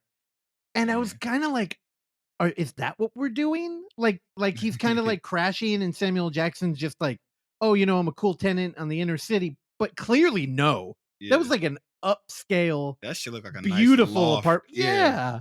Like a fancy, expensive ass loft in the It's city. those damn fucking police pensions. You Yeah, can buy for real real. estate in New York or something. Well, Also, I'm glad to see you survived. Yeah, I know I'm you- like, yeah. I'm so sorry. all right. I choked on water. This happens once a week. I don't know if I know how to drink water. I choke way too often. This is how I will die. Okay. Let this be known. Now, have we talked about the difference in the mascots of the films and how, No. and also the voice, I should mention though. and that there is no whiff of Tobin Bell. Well, the character shows up in the investigation room. Yes, he is mentioned. Yeah, Yeah. and Billy shows up in the music video, the 21 Savage music video. Yeah. Now I'll tell you my favorite comment on the Billy being the name of the dog. Yeah. I mean, people should know that, right? I understand. I'm just So, providing further I didn't know. context. I didn't know he had a name. I just knew it was a Yeah, I know you couple. didn't. No, it's Billy the Puppet. Now, in the YouTube video for the 21 Savage song, which is great, one of the top comments is Billy the Puppet somewhere nodding hard as fuck. And I'd like to believe that's true. But I will say they fired Billy. I'm sure he got Me Too'd or something. The new puppet, he's fucking great. I love it. I love the touch of whimsy. And I think it really adds a good contrast to the terrifying pig mask. Yeah. Goodness. I thought it was way more effective in this movie. Also, Yeah. it's almost like a video game where when you die, it cuts to that one scene again. I feel like every time somebody got abducted, it was that same fucking thing, Yeah. the Mhm. same loud noise and the wrapping of the head. Yeah. The same exact. Yeah. But Oksana got mad halfway through that movie because she kept jumping yeah. every fucking time. single time. Here, hold on. Even though you know when it's happening because it's always somebody walking by themselves down the hallway. Here, let me turn her mic on so she can defend herself. it's true. It started feeling cheap almost, and I'm such a easy target for just sudden loud noises, and I would jump. I'd make him jump because he's right She next scared to the me. shit out of me. I mean, the movie was already pretty effective in that, but because at XD you can move the arm up. It's very nice for couples. And I could at my shoulder, touch her shoulder, and then she would jump at everything. Wait, at a in fucking XD you move the arm up. Yeah, you can move the arms on the do Oh, chair. the armrest. Yeah, oh, yeah. in case you want to get jiked off. Or if you want to Do the lay old- down. do the old popcorn trick. Oh, Chappelle. put your pecker in the popcorn. Now, with the COVID seating, you could buy 2 seats and block off 5 for yourself and put all the arms up Hey. and just lay there. Yeah, then you're a Whoa. freak. Then you're What homeless. kind of freak is laying down? If you walk into a theater and you see a motherfucker laying down in movie seats, you're getting out of that movie. Yeah. I don't He's know. probably been living there. I would turn around. Now, wait, we've all been to the movies recently, right? Uh-huh, Jessati, when's yep. the last time you went? It's been a minute. Yes. No, I'm just curious because I love the we're taking COVID restrictions seriously. I would they definitely have watch movies in COVID. Well, they have the thermometer thing, which got Yeah. debunked so fucking early on in this whole Goodness. thing. Or Yeah. they come out there with the industrial bear mace and they're spraying down all the seats. Yeah. It's like, You know you ain't doing that shit. we're but also, none of that fucking worked. No. That came out really early on that they're yeah, contact tracing, no. Yeah. And also what was the other thing they do in that? I don't know. It's just hilarious. I can't wait till they're gone. It just makes people feel better. Oh, Does I'm in it? I don't know. I'm I've yet to see Ignorant their people. COVID manager. or whoever that goes, Yeah. we have a COVID manager on staff. It's like, I never seen the bitch around here. Can we get the On the age keyboard. difference between Samuel L. Jackson and Chris Rock, please? Yeah, I wanted to see that too because I'm like, is he old enough to be his dad? Probably He's not that definitely much. not, but it Yeah. works. Yeah, it did work. I'm fine. It was Also, did anybody notice how Samuel L. Jackson had 3 trailers before the movie he was in? Yeah. Whoa, hey, Samuel L. Jackson is getting his bread. okay. So Samuel L. Jackson is 72 years of age. Wow, he does not look it. Looks very good for 72. Chris Rock, I think Chris Rock is 56. What? Wait Okay. a Oh, he minute. could be his dad. It's He's 16. 72? You had him at Yeah. 16. There you go. 16-year difference. Samuel Jackson's only 6 years younger than Biden. I just can't. Damn. I And just Biden can't- looked like he's finna die I know. at any moment. I think Biden did die at the beginning of Dementia 2. He- oh yeah, that did look like Biden. Randy, what'd you think of Spiral, babe? I'm probably the lowest out of all you guys. I don't. Imagine that. It was fun. I mean, I enjoyed watching it with everybody. I don't think I've seen a Saw movie since whatever the 3D one was. Yeah. But yeah, I hadn't seen any trailers or anything, so I didn't really know what the tone of the movie was going to be, and I liked all the, funny Chris Rock stuff. But yeah, I don't know, for some reason it just didn't work. The I don't know, going in between that and then like the more traditional Saw stuff. But overall, I mean, it was fun. Now, I thought there was a good chance you might enjoy it because I kept thinking about Final Destination. And Yeah. the way that these traps all work, they kind of had that Goldberg, like the Rube Goldberg Yeah. thing where it's like, okay, that turned on. What now? Yeah. Okay, conveyor belt with bottles is moving. I like What the does that traps. mean? I like them. I know, but I was wondering, like, I wonder if that can stimulate Randy mentally enough to like, Yeah, no, I thought they were clever. I dug that stuff. you just wanted But more you, gore. you just want a more Devin Sawa. Always. Fred Durst knows what's Yeah, I up. don't know. All right. Although, Randy, you did say 3.5. Yeah, you did say. Yeah, I'm more like a 3. That's what Yeah, I'm saying I'm 3. I knew it was the heat of the Really, moment. you're a I'm 3? 3. Yeah, I'm It was- 5. Like literally, Are you really? No, What would you really you give full it? of shit. You know, 5. 3.5. That's an See? all-day 4 for me. All day 4. And what I mean by that is I would buy that movie and watch it again. Look, The here's reason- the thing. Like, yeah, because I'm familiar with the franchise and I've gone through the whole thing. Mhm. Like, I'm cutting slack in a lot of areas. But the things where it succeeded, I think outweigh where it fell short. Because frankly, they've fallen short in most of those areas throughout the whole franchise. So the fact that we able sort of get a different perspective of this whole thing, and we Yeah. bring in Chris Rock, we bring in a more urban element into this thing, and like with the rap and everything. Yes. You know, thought we- he made a face. Well, I mean, this is Black Saw. Yeah, we're going to the hood with the leprechaun. Yeah, right, kind of. No, but like I think the reason why it's a 3 for me is because the main element or main draw into like the Saw franchise for me, I think for most people, is that they're in these crazy ass traps and then you're on edge with them like, damn, are you gonna be able to make it out? Where I think with this movie, they take away that element because they show the end so much of the end result of that first. Yeah. So it's like, well, all right, like I know they're gonna fail, so I'm just gonna watch this Yeah. shit go on. And I guess that's the voyeur aspect of this culture. with, Well, also like- in the earlier installments to the franchise, it was a thing where, depending on who was building the trap, you couldn't win. oh and yeah, I almost was Yeah, waiting so- for them to address that, like, because these traps felt unwinnable, They did. yeah. right? And I'm like, Yeah. I don't know if they really intended it to feel that way. Like, I don't think they did. Well, we don't want to get too into it, do we? Yeah. Okay. Because so you think it is narratively, I think narratively it goes because It again hung it's up. a separate Yeah. situation. Yeah. also the twist, by the end you're like, okay, but like, I didn't see it coming. What? I Yeah, I I got they telegraphed it. I got, I don't, a lot of people like to say they saw the end coming. I like to live in the moment, No, I'm with the you. way- I'm with you. No, I'm the same I way. rarely find when the end. I was surprised myself. I'm with you, and I hate that I think this way now because I really want to try to just be in the Just moment live with in it. Yeah.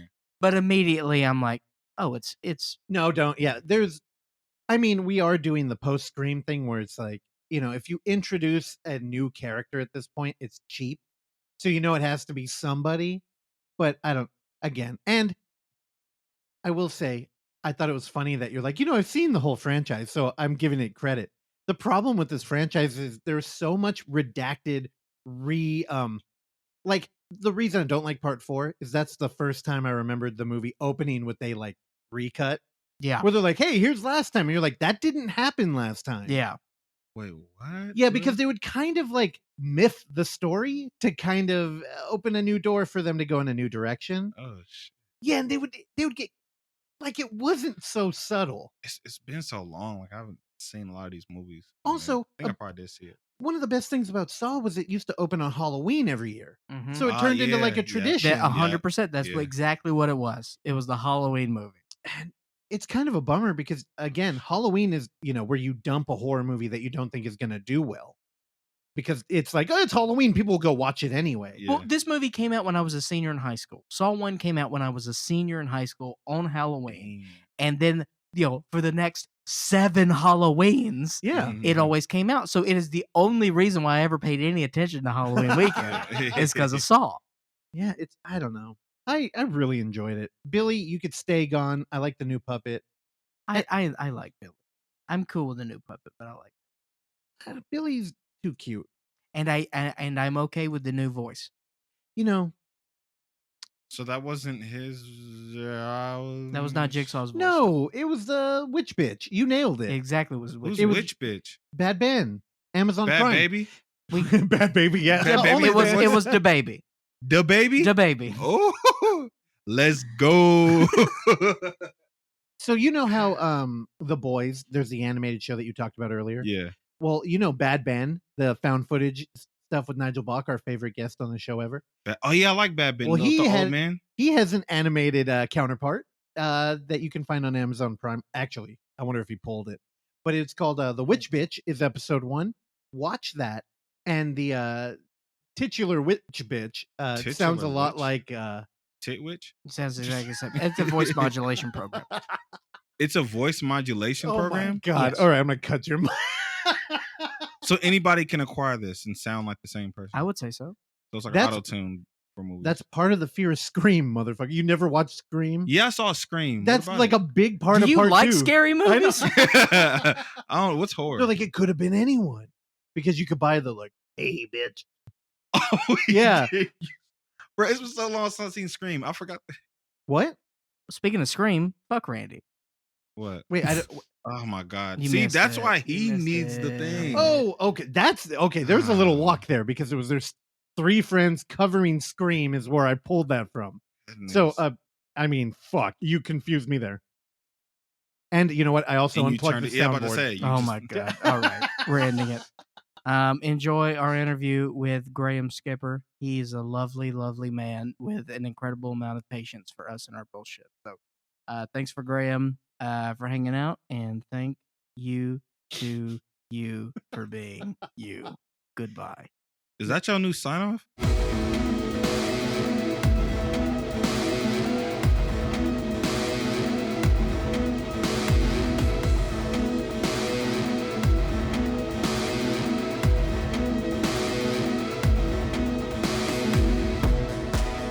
And Graham, I don't think we've ever spoken before. I'm one of the programmers at UF, and I do this show with Clark, unfortunately. Well, lovely to meet you. Yeah, I guess I just assumed you were Tom Petty, but I guess you're not. No, Graham, I've been excited and surprisingly comfortable coming into this interview. Just with that brief interaction you and Clark had shooting that Blanket Buddy video. Because right when he told you, oh, we're doing a Space Ghost thing, and you said, oh, do you want me to be disinterested? I was like, oh, dude, he gets it. Like, and you played ball. I don't know. You seem cool. Well, thanks. Yeah, no, I get it. When somebody says Space Ghost, I understand that bland annoyance is a part of the problem or a part of the show. So Now, is that an authentic, like, were people like that, or is that all in post? I'm super curious how they made that. The With production of Space Ghost? with Space Ghost, I have to imagine that people knew what was going on. Yeah. But are they like answering a producer in a chair and then they just edit out like one half of that conversation? Probably. Yeah.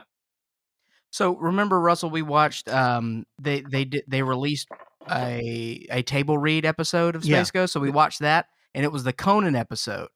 And they actually read Conan's lines.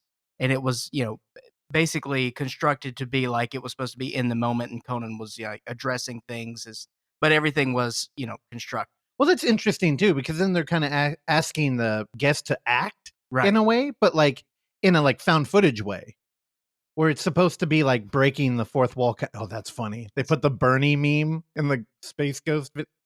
It very timely too. But yeah, though that's what I imagined. It was a little bit of both, maybe. But I mean, it was probably because this was when was Space Ghost? Late 90s? Yeah, early 2000s. Late 90s, early 2000s. And 94?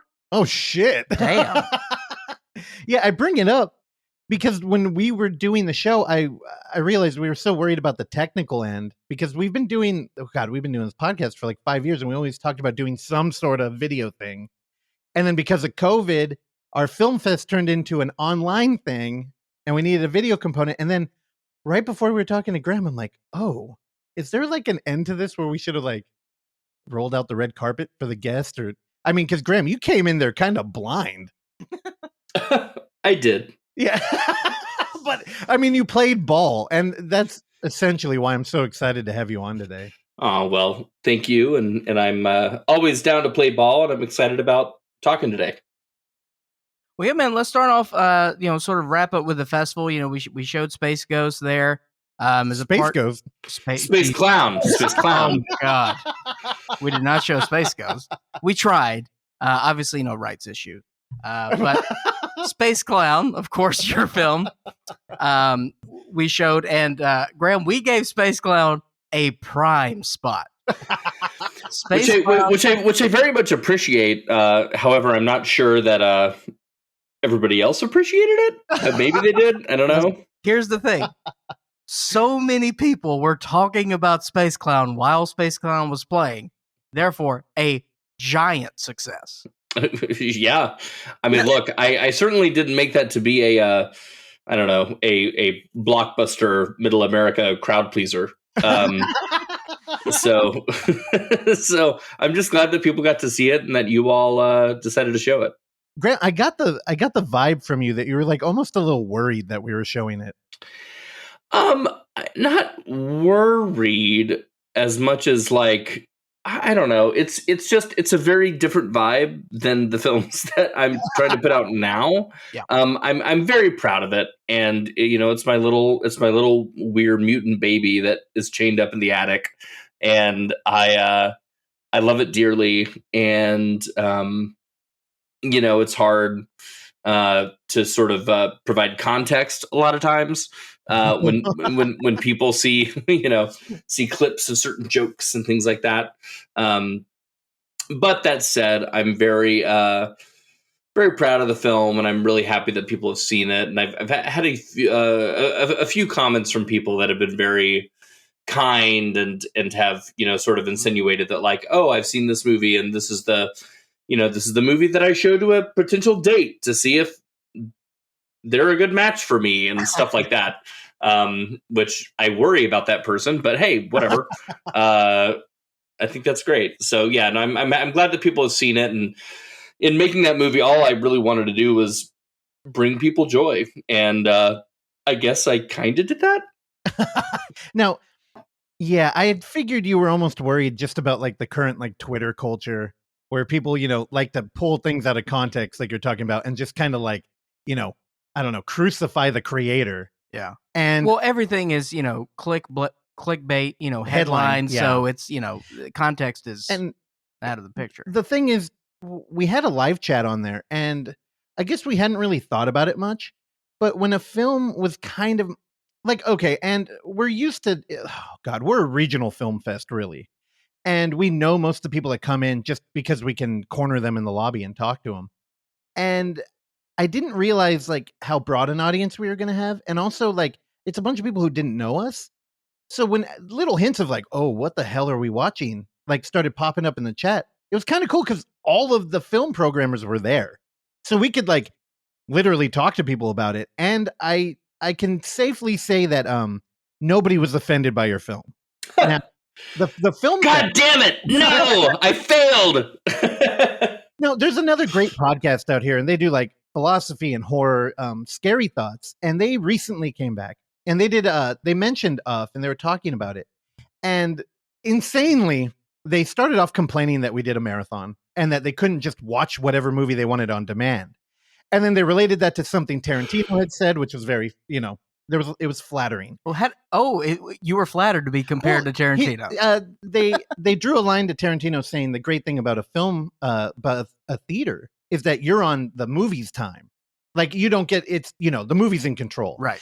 And they're like, the marathon kind of provided that same thing where they're like, and maybe I didn't want to watch a movie, but this is the time I had free. And then, I start the film and somebody gets killed with a cheese grater and I realize I love it. Yeah. And I'm telling you, Graham, that's been a theme. People write about us and somehow fucking Space Clown always makes it in. Well, that's fantastic. That makes me very, very happy. Thank you for that. Yeah. And also, Space Clown was kind of our gatekeeper film. Like, we didn't completely do that on purpose, but we wanted to do an Alien double feature. And I won't spoil the movie that played before it by just even mentioning it. But it followed up a artsy foreign film. Yeah. And then you go into Space Clown. And it kind of challenged that internet audience that's so everybody's patting themselves on the back whenever we talk high about lowbrow cinema. And then the people who couldn't hang with it, they fucking bounced. And it only got worse from there. So... I mean, Real 2. I mean, Graham, go check out the movie Real 2. The director's name is Slasher Victim 666, if you don't believe me. All right. I get it. Hell of a guy. But Space Clown was great. Is again, with Russ was saying, it really sort of it found the true cornerstones of the festival, the people that were you're going to stick in, because again, when we showed that film 1974, it's still unreleased, so the people who knew about it have been able to see it because it's sort of been what are you making eyes at me for? Spoil the damn movie. It doesn't care. Who cares? If you care, write us an email. I'll make sure Clark reads it. Be very mean. There you go. Okay, we're good now. But anyway, so everyone was tuned in for that, and then we dropped down Space Clown, which is a different speed. Sounds like it. It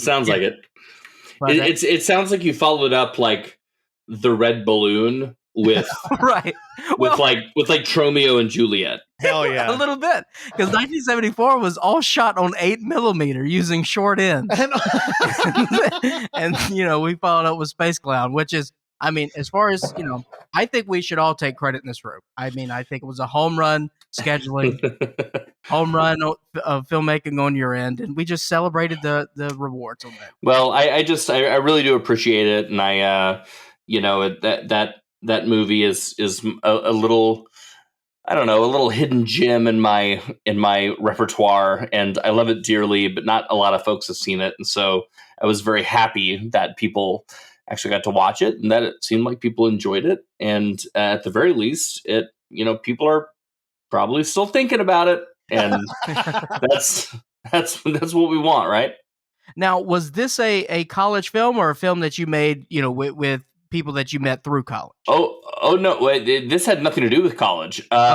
This movie.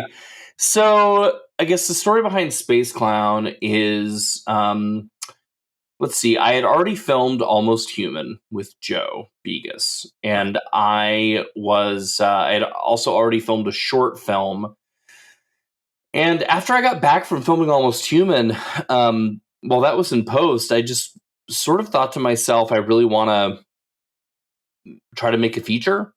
And then in my mind, I thought, because I had no money, in my mind, I thought, well, I guess the easiest way to do this would be to make a found footage movie.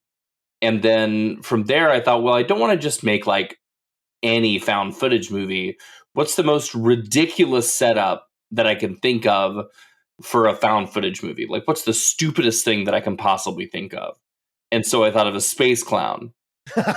and then I thought, all right, well, I guess I'll film a found footage movie about a space clown. And then, I got some friends together, and I mean, the budget for that movie was like maybe $1,000. Like, it really was just like whatever, people donated their time and their talents, and and I spent the better part of like 2 years learning how to edit just so I could edit it together. So it was really just kind of like it was a boot camp for me of sorts of figuring out like, how do you just put a movie together? Because like, even when you're talking about movies like this that are, I don't know what, not like a quote unquote, like real Hollywood movie, like movies that are just like very homegrown, it's still a whole lot of elements that has to be put together, and you have to learn about those elements.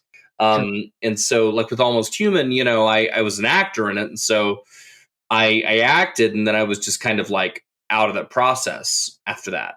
And so with this, it was really a matter of like me being able to, I don't know, follow the process and do my best and kind of see what happened with it.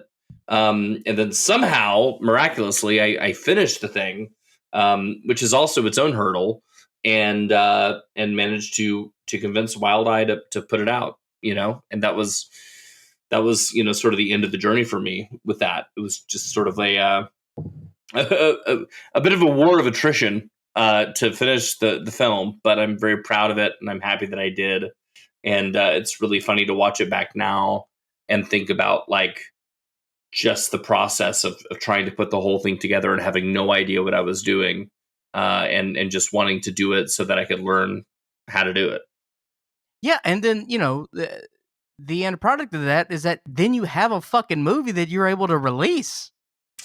Yeah, I mean, that's the other thing, like my bell curve in terms of watching movies that are out there has flattened significantly since making Space Clown, because I know that even no matter how cheap your movie, no matter how how low budget or whatever your film is, it's still so hard not just to finish it, but then to release it.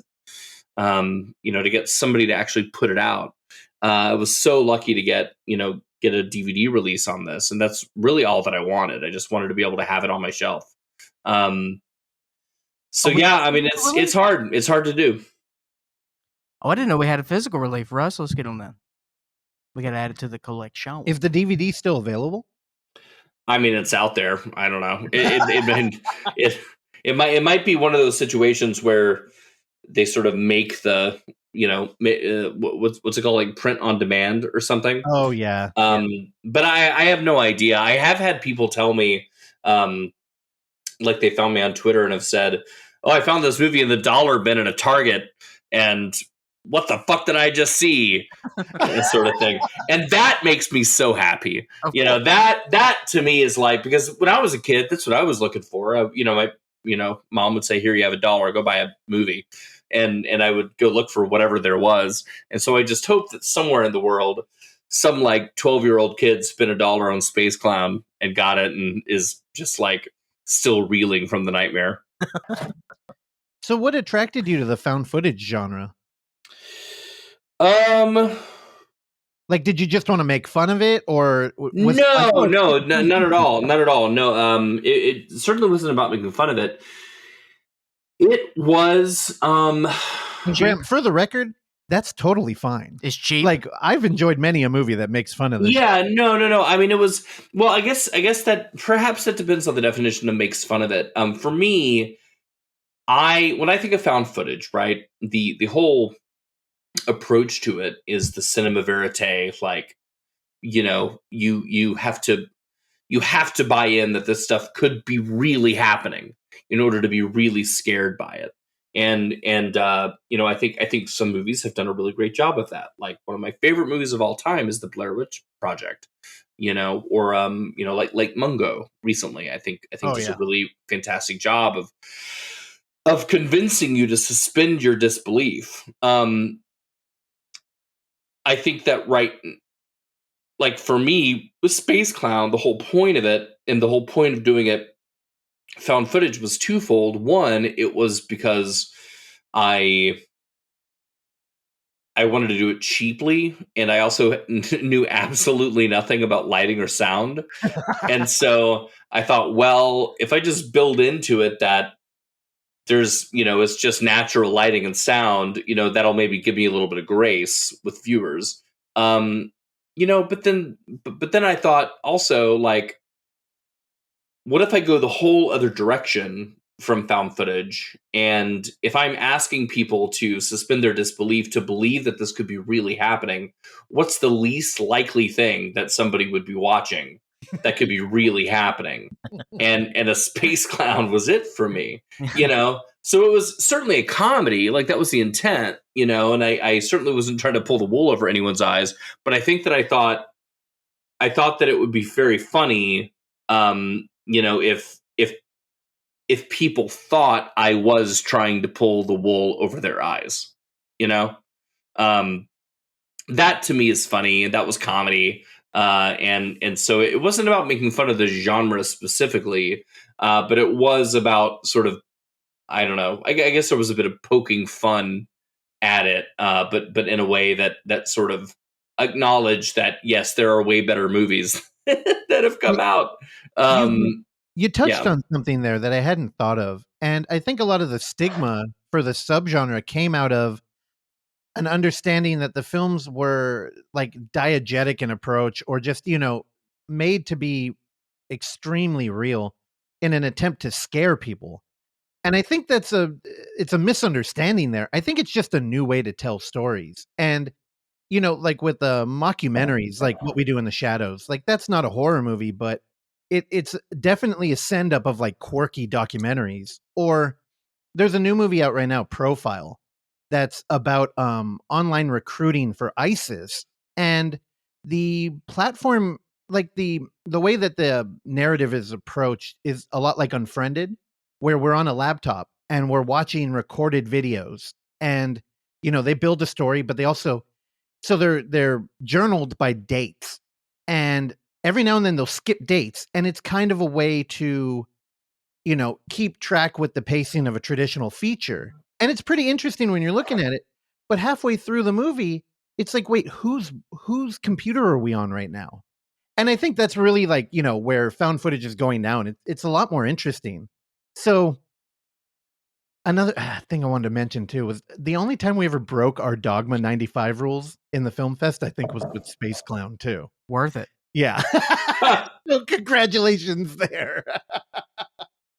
Yeah, but I don't know. Have you seen Profile? I have not, no, but it sounds great. Yeah, check that one out. So before we close the book on Space Clown, I do have to mention, and again, because the chat was going crazy about the original songs that you had in the film. So we wanted to get a little bit more information about those. Oh, sure. Yeah. So Van Hughes is a good buddy of mine. He was my college roommate, one of my best friends. And he has a band called the Teen Commandments, based out of Brooklyn. He is a Broadway veteran. He starred in American Idiot on Broadway. And he's legitimately one of the most talented people that I've ever met in my entire life. And so when this came up, I reached out to him and I said, two things. One of them was, I said, look, I want this big, like, weird trip out sequence at the end with a song that's called Space Clown. And then I need a score. And then I also knew that for the opening credits, I wanted an original rap because I just think that any movie is better with an original rap in the opening credits. And so while Van was working on the big Space Clown song at the end and the score, I reached out to my buddy Burbrock, who I also went to college with, another good buddy of mine. He's a rapper in New York. And I said, look, I can't pay you a dime, but I would love for you to write a song called Space Clown. And here's the movie, watch it and write what you will. And he was thrilled about it. And I think he had a really fun time. So yeah, I mean, I'm just, I think that half of life and half of, art is surrounding yourself with people that are just super talented. And I've been very fortunate that I have surrounded myself with extremely talented people. And, Burbs and Van are two of those folks. And I think that, the music is honestly one of the things that I am proudest of with Space Clown, because I think that it really sets it apart. And, whenever I show people just a scene from it, it's either the opening credits or it's that final falling through space sequence, just because I love it so much. And I think that the music elevates it as much as it does. And I think that's true with music in movies in general. But yeah, I was super lucky to have Van and Mike work on that. Yeah, rap in horror is definitely making a comeback. It used to be like oh shit, Maniac Cop has a rap in the credits. And then, the culture, celebrating that. You get like Psycho Gorman having its own rap in the credits. It's kind of like an unspoken joke. And then we have Spiral come out, and there's like a legitimate song, and that we listened to actually before we started recording with you, Graham, before we went Tom Petty karaoke. Prior Tom Petty. Now, actually, Grant, I saw you getting into it a little bit of Twitter controversy, as we will, and you were weighing in on that New York Times review. New York Post. The New York Post, yeah. Big difference. Yeah, big difference. Yeah, I realized. And yeah, I hadn't read it until I saw you tweet about it. And I think people are ripping fucking Spiral all over the place, which is, I don't know. I mean, I'm not sure that they're ripping it all over the place. I feel like they're probably, ripping it as might be expected, at least proportionally to the people that love it. I've seen just as many people like praising it as seen publications saying that they don't like it. My problem with that particular review from the Post is just the sort of blanket statement of, the people that like these movies shouldn't be let near animals, they're degenerates and blah, blah, blah. Yeah. And it's like, I mean, it's like, wow, are we back in the early 90s? Like, is that, this is such a tired assumption that horror fans are a bunch of like maniacs. And the truth of the matter, I mean, look, I've spent a lot of years now in the horror industry, and I've met a whole lot of horror fans and a whole lot of horror filmmakers for that matter. And every single person that I've met has been very sweet, very kind, very generous, and clearly someone that just wants to see more cool art made in the world. Like, it's not, nobody's going around killing squirrels that I know of. And it makes me mad, because I think that is unfortunately a common depiction of horror fans and horror filmmakers that the sort of world at large has. And it's not fair and it's not true. And I hate to see a major publication like the Post, which we know is a rag, like I get it, but at the same time, like, it is a major newspaper, and they're effectively allowing like, a bully to get on there and say a bunch of bullshit that's not true. And it made me mad. Like, look, hey, I'm not a fan of The Notebook, but do you see me hopping on Twitter and talk and like bashing Notebook fans? No, man. If you like The Notebook, go see it. Watch it 100 times. I don't care. Great. Like what you like, and I just want the same courtesy extended to people that like horror. Yeah, it looks like the regular divide between critic and fan. We got like 39 on Rotten Tomatoes and 76 on the audience score. Did you watch it? I haven't seen it yet. No, I haven't had the chance to, but I want to. I'm very excited about it. And it's a lot of fun. The kills are great. You get like, we open up with Chris Rock doing 15 minutes. Yeah, he's dusted off some Forrest Gump material from 20 years ago. But I mean, I honestly thought it was a good contribution to the canon is sort of, as I think, all the added levity certainly was a nice addition to everything. And Chris Rock was great. And Samuel Jackson was great. Nice. All right. Now that you threw the all right. So I know you threw me off my rhythm I'm sorry. with a spiral. You threw me in a spiral. Maybe we'll call it a sequence breaker. Oh, Now you're back. I see what you did there. Just looking for the segue. No, well, actually, I did think so. But Graham, we talk about music and adding things, but yeah, you have a little bit of musical theater background, do you not? I do, yes. I grew up doing musical theater and studied a whole bunch of it in high school and college, and then and then I did about, I don't know, almost 5 years doing Re-Animator the musical in LA and elsewhere. Yeah, about 5 years. So was that did you guys tour all over the country with that, or was that had a mainstay? So we did it mainly in LA, but we had a run in Vegas, we had a run in the UK, and we had a run in New York as well.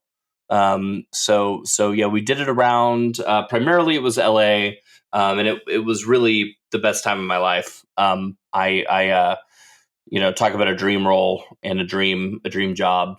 It was really spectacular. Now, when you're in the thick of that, and you say for 5 years, I mean, when you're doing how many shows a day are you doing? How many shows a week? Like, what's the grind of that?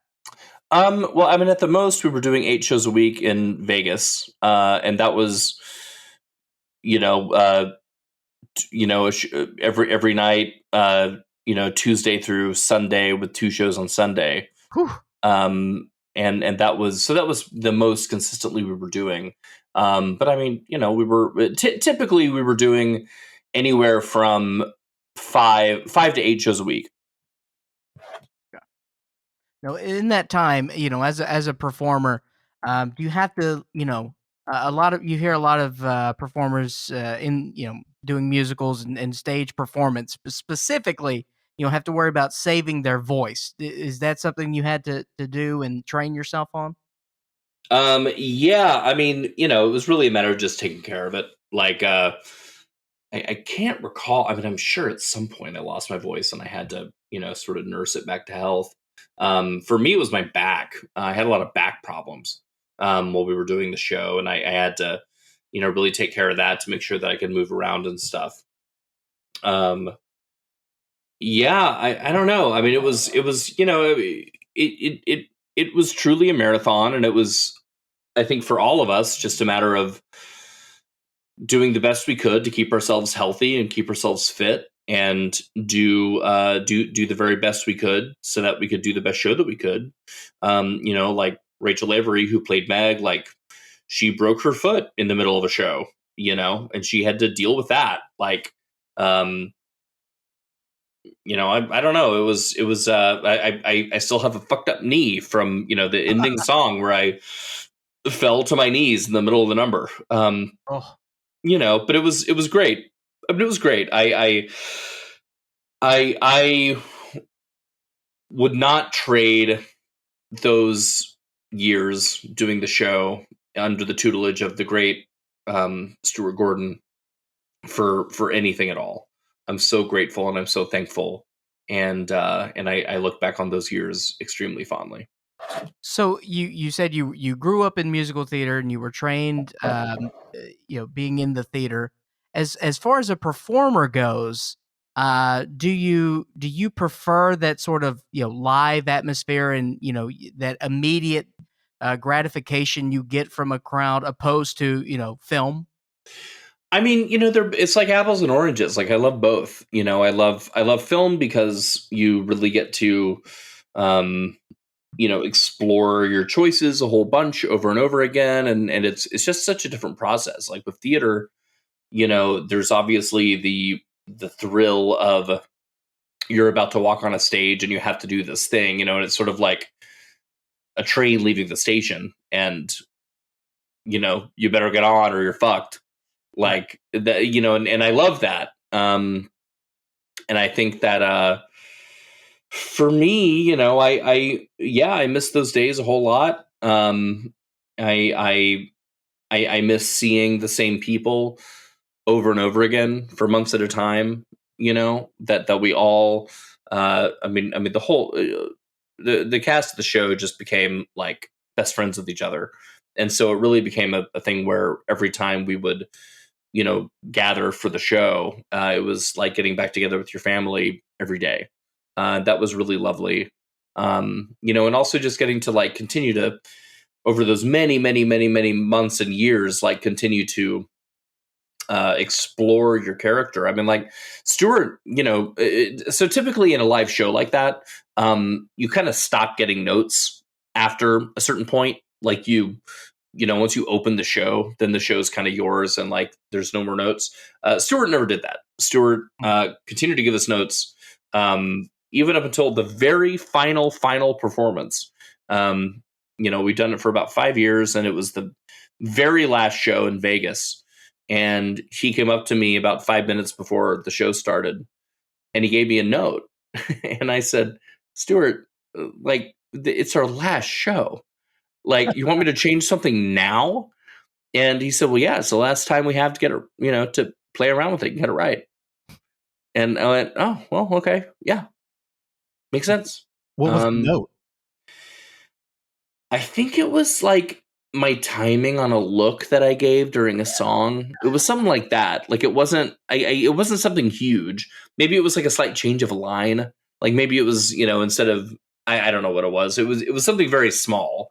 You know, it was a nuanced thing. But that was the thing with Stuart, it was all, you know, he understood that intrinsic to the value of the show is the nuance and the character. And I think that that's a thing that, you know, lesser directors would sort of throw out the window with a show like Re-Animator the musical, where they go, well, you know, it's schlock. But not so with Stuart. You know, Stuart really wanted to always find the little moments that made sense and the little things that that made the show as good as it possibly could be. And I really grew to appreciate that. Yeah, I'm bummed I never got to see that play. I did, however, get to see Nevermore, the evening with Oh yeah, I got to see that one time, and I again it's a one man play with Jeffrey Combs playing Edgar Allan Poe, and so powerful. Like Gordon was a hell of a director for the stage, and man, I would have loved to see Re-Animator. What was the other one he did with the cannibal? He did a show called Taste. Taste. That's right. right. Taste was wonderful. Taste. It was really fun. I saw it in previews, and I saw it a few times actually. But what was so cool about that play? So it was based on a true story about the Rottenberg cannibal who had basically communicated with someone online, and the person wanted to be killed and eaten. And then it happened. And so it was the story of that night where this person that wants to be killed and eaten shows up with the person that wants to eat somebody else. And it's like what happens in that apartment that night. And it was very intense and very emotional. My two favorite memories of that play, one is that at a certain point, and Stuart was always wanting to push boundaries. Like that was always one of the things that he really wanted to do. And one of the things that they did was at a certain point, in the play, the person that wants to be killed and eaten, the plan is that he wants to, along with his soon-to-be killer, he wants to eat his penis with them.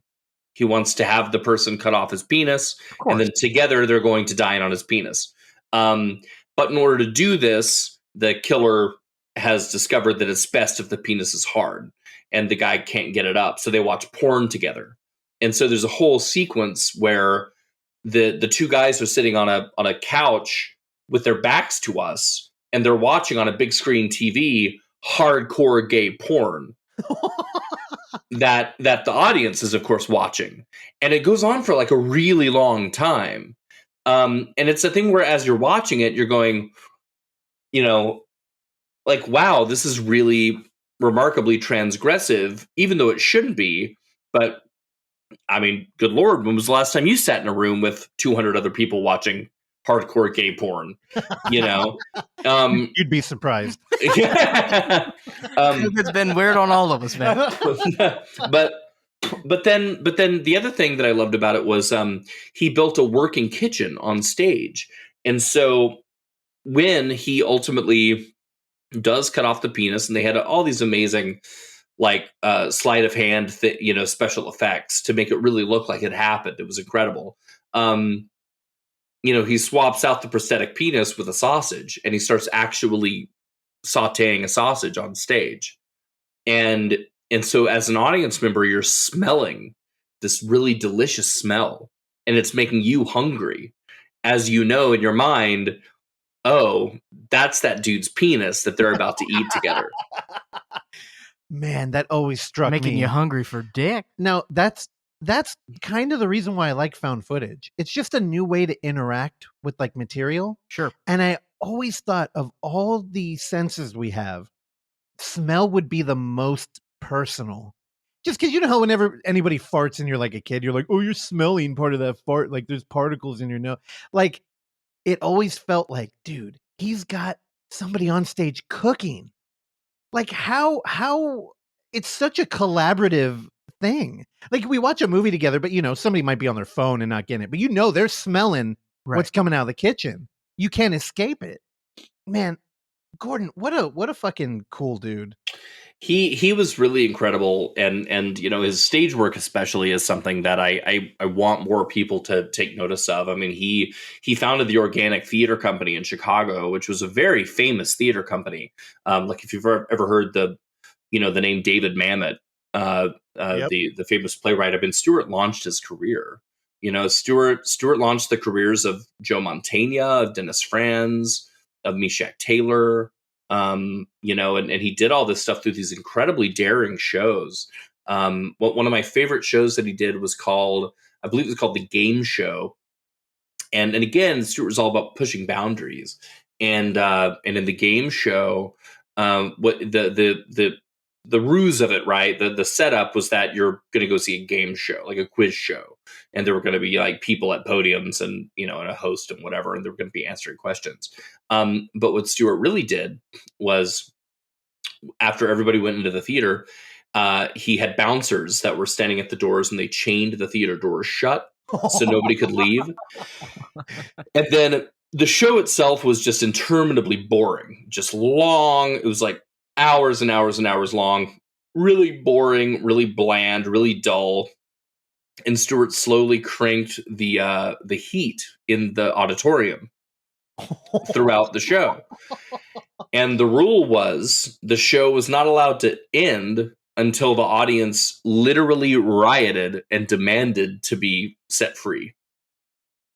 And that was actually the show.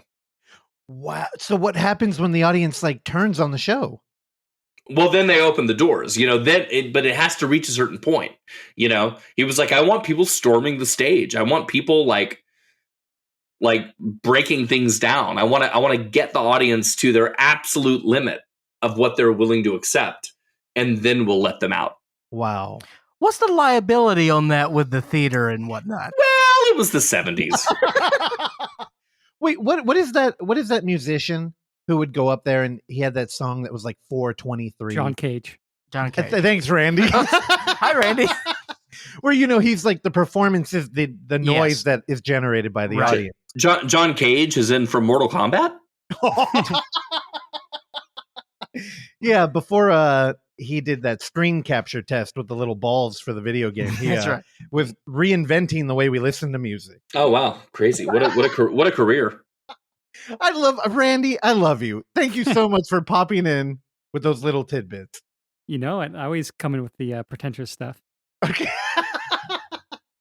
Now, and again, I've always Stuart Gordon, man, I love the man to death, and I always, when I was in my community college courses learning about film and becoming the expert I am today, I would always tote him as kind of like the new Hitchcock, who people assumed was making really lowbrow stuff and light entertainment, but was really doing like super interesting, like just great cinema.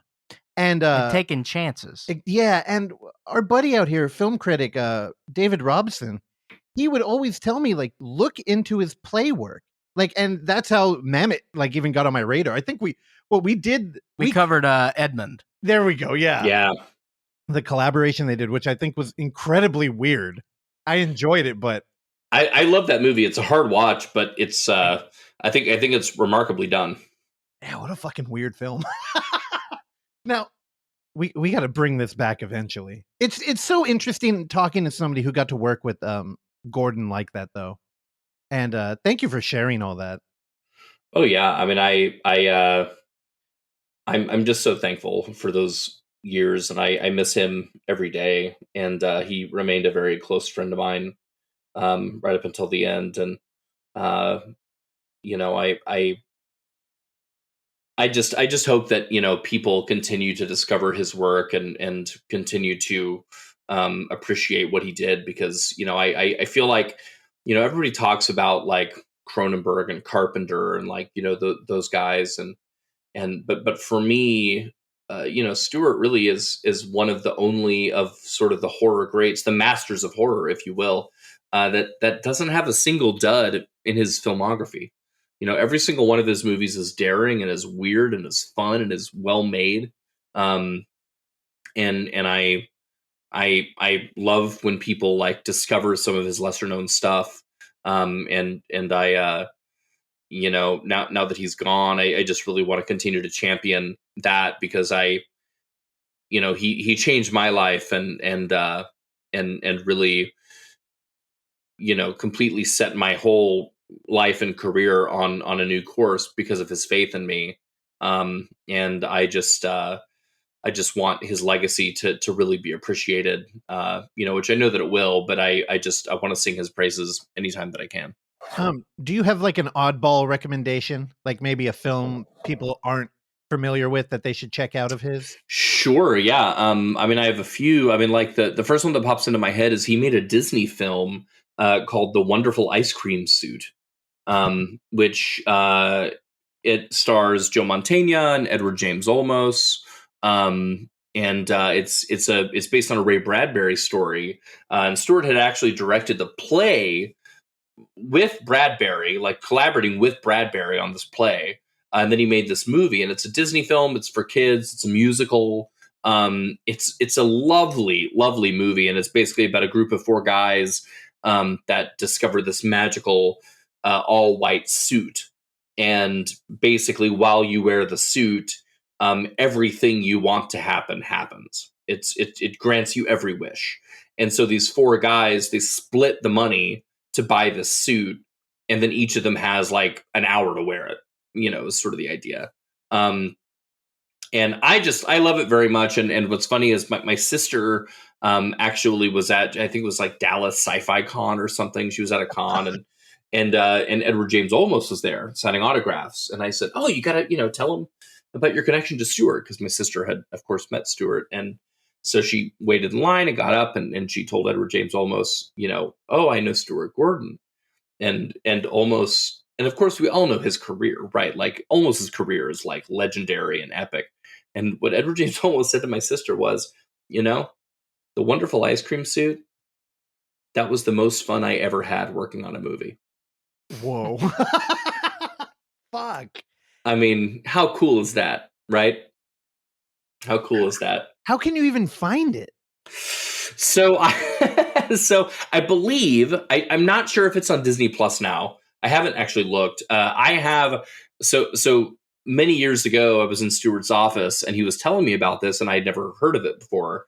And he pulled out of his drawer, he had a couple of copies, and he said, oh, you know, this is out of print now, but here, take this. And so he gave me my DVD copy that I have. But I'm sure that it's out there. I think like relatively recently, I found out it was like on Tubi or Vivo, or I don't know, one of those ones that I don't watch.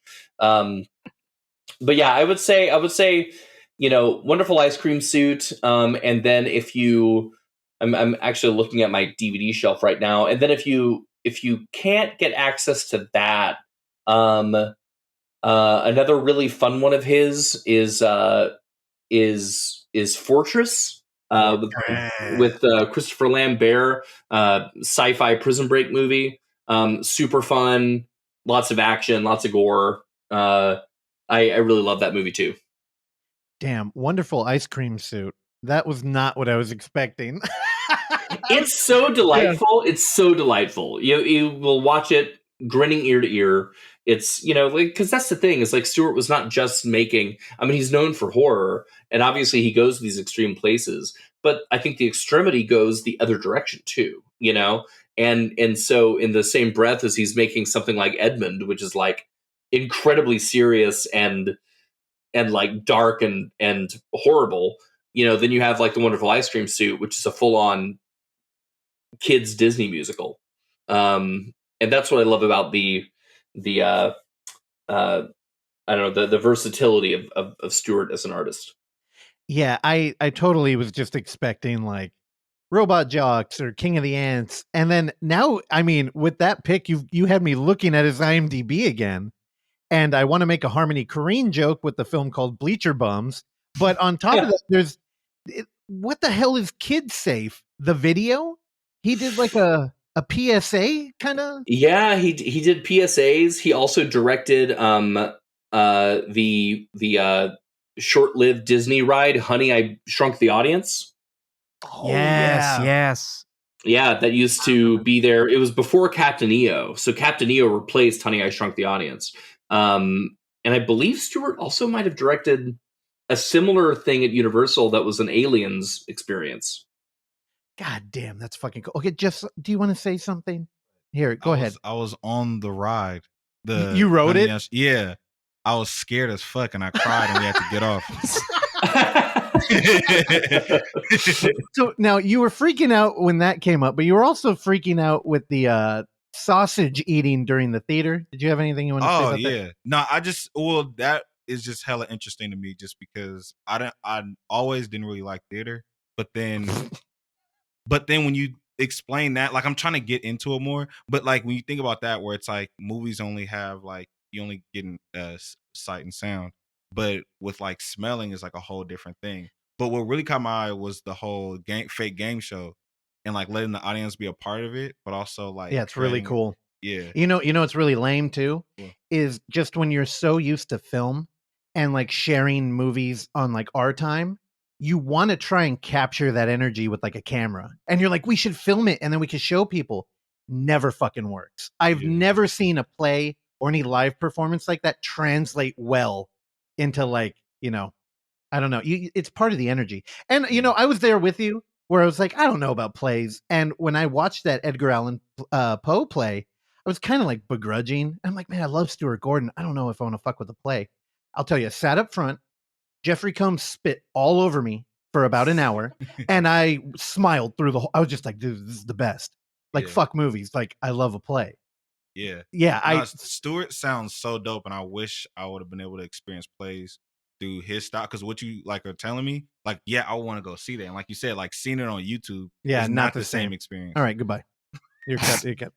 Now, do you think you're going to return to the theater at all? Would you be interested in directing anything? Oh, sure. I would love to. I mean, I've been working on a couple of projects. Years ago, I wrote a stage version of The Color Out of Space that I was trying to get off the ground for a long time. And then, of course, the film happened. But it was really cool. It was involving like a lot of psychedelic imagery and puppetry and stuff like that. I love the theater. I would love to get back to doing that. And I guess sort of similarly to movies, it just takes the right people being inspired by it and being able to, provide a little funding to like put something up on, on its feet. But yeah, I love it. I miss it. And even just talking to you guys today, I'm continue to be inspired by the type of work that Stuart did, which I think was a thing that he really, that he really, went for in terms of showing that there are many, many forms of what we think of as theater. And there are lots of, you can really, change attitudes, and you can really, change minds and change people's perceptions of what they expect when they hear that word theater. And that's kind of what I would love to do with my art. And so maybe, take some inspiration from Stu and pursue more of that in the future.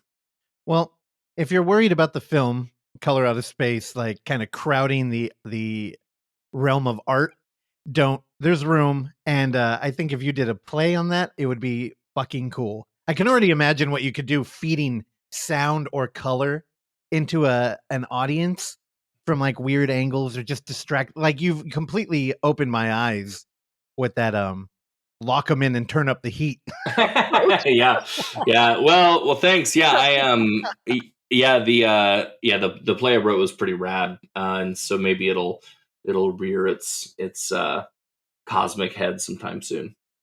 Now, are you keeping the singing voice in shape? And also, Oh what my are God. you, a baritone?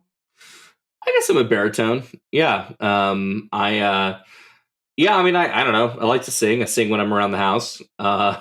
Maybe a bit to the distress of my wife, who has to hear it all the time. You a shower singer, car singer? Yeah, I'm more of a car singer, I think. And but yeah, I would love to get back on the stage, and I love to sing. It's been a major part of my life for a long time. Just this morning, my wife and I were trying to remember lyrics from Re-Animator the musical, and like kind of going, oh, I wonder what we can remember. And we sort of collaborated on reminding ourselves of some of those lyrics, and so that was kind of fun. But yeah, I love it. I miss it, and I'd love to do it again soon. And just to be clear, who did you play in the musical? I played Herbert West. Yeah, and listen to you being all humble. Oh, I can sing. I don't know, in the car. But I guarantee you are a badass musician, and you're a great performer. We've already seen your films. And I know Clark, he's available if you need somebody when you start your crazy H.P. Lovecraft play. Clark over here, he's an ex-stand-up comedian, but I know his heart has always been in musical theater, and he's just looking for a big break. And that's the real reason why we had you on the show. Wonderful. Wonderful. Deny that, Clark. I will push through all of that. Okay. So, all right, how long have we gone? Since I can't see times anymore. We're about 50 minutes in. Okay. I'm going to cover sequence break in the intro. So I know we ate up so much time with Stuart Gordon, which I'm not. No, that's great. That's great. I'll do you honor in the intro. Well, thank you. But we got to get to. Well, we got to talk about the new film. Yeah, so, exactly. I know. So tell us about Dementia Part II, which we've all seen, and you show up just in a blaze of glory there towards the end of the film. And man, I really had so much fun with this. And frankly, look, Graham, anytime I see that we got a runtime of 1 hour and 7 minutes, automatically I get very excited. Man, this movie was so much fun. Thanks. Yeah. I got a phone call one day from Matt Mercer, and he said, hey, we're filming this movie, and do you want to come be a really sweaty sleazebag asshole that gets to berate me for a couple hours? And I said, sounds great. And he sent me about 14 pages of dialogue, and I said, cool, which of these are we shooting tomorrow? And he said, oh, no, we're shooting all of your pages tomorrow. I said, oh, wow. 14 pages in a day. He goes, no, 14 pages in the first half of the day. You're only working a half a day. This movie, for those who don't know, was born of a dare from the Cinepocalypse Film Festival to see if a movie could be shot or created script to screen in 30 days, which is an insane amount of time to make a movie. I mean, for those who don't know, like a very fast time frame for making a feature film is like a year. From script to screen, like that's a very fast one. So 30 days is just absurd. And for some ungodly reason, Matt Mercer and Mike Teston agreed to this dare, and they asked me to come and play Reggie Bilford. We all had a blast, had a great time, and everybody just sort of buckled down and did the best job that they could, and somehow those guys made a movie in 30 days, and it's equally amazingly coming out May 21st in theaters, limited theaters, and then June 1st on VOD and Blu-ray. And again, like, that's just crazy to me that this movie's coming out that way. It's a great movie. I told Matt when I saw the premiere, or not the premiere, sorry, a screening at the Chattanooga Film Festival. I said to Matt, like, this is way better than it has any right to be, and I mean that as a huge compliment. Like, it's a great movie. It's very fun. It's very gory. It's everything you want out of a crazy midnight movie. And I'm just really, really happy that people are going to get a chance to check it out finally. Yeah, if you're still on the fence about checking it out, we went and watched Spiral right before, and then we came back and then we watched the screener. And one of our buddies over here who does a lot of our Blu-ray write-ups and stuff, first we got into an argument about, is there a part 1, which we can follow up in a minute, because he claims he owns it. And during the film, again, mind you, we just came out of a Saw movie. This film got more visceral reaction out of people. In fact, two of the people watching it looked away. One of them refused to even turn back. There you go. And I'll tell you, mostly the impact of the film for me was, I remember a lot of the comedic timing was just really good. And I don't know, I've been trying to articulate this weird subgenre of like low budget, strong cast, funny, but like tonally kind of like all over, like scary and then horrifying. I think there's Dry Blood's a movie that comes to mind. Another Evil. It Cuts Deep. Like, there's this weird little, like, we shot this in a house, and there's no reason this movie should be so good. And it's a fucking success. I can't believe they made it in a month. Thanks. Yeah. I mean, again, it's not, when people hear, oh, they made it in a month, like, I think they have an idea in their head of like, oh, this is, some low budget thing or whatever, and it's not going to be as good, and that's just not the case. I mean, this is it's a real movie. It's great, and the whole team did a really incredible job. And to answer your question, yes, there is a Dementia Part 1. It's completely narratively unrelated to this. I am in Dementia Part 1, but as a totally different character. So I think I'm part of a very unique sort of film club now, where I've played two different characters in two subsequent sequels. But Dementia Part 1 is great. Mike Tesson directed it, and it's a very sort of sobering look at the effects of dementia on a Vietnam vet, as opposed to Dementia Part 2, which is very much not that. Weird. So what inspired them to make like their 30-day film Dementia Part 2? So my understanding is that the company that was overseeing this whole effort, one, Mike Tesson had directed Dementia Part 1, but two, this company owned the rights to the Dementia franchise, the Dementiaverse. I don't know. And they just thought it would be really funny to make a sequel that was completely unrelated to the first one. And that's what they did. Yeah, I mean, so when we got the email from the publicist with the film, first we saw your name and we're like, okay, we got to do it, because we wanted to have you on since Up. But I had a conversation with Clark where Clark was like, dude, I get it. It's Dementia Part 2. Because when you ask, where's Part 1? It's dementia. Oh, that's funny. That's really funny. I love that. That's great. I'm going to say that from now on. Okay. Yeah. And then I remember our buddy Terrell came over. He's like, no, I own the first movie. I'm like, no, you don't. It doesn't exist. And we argued about it. No, I made that connection, but I was like, did they? And then I saw the thread. And I was like, oh man, I really hope that that's what they did. And obviously, I mean, what else? If that was the connection, what else? Why would this be a thing? Yeah, go ahead. Tell Mike that what even made the conversation more confusing was that we're talking about like, what the hell's the first one about? He's like, oh, it's a drama.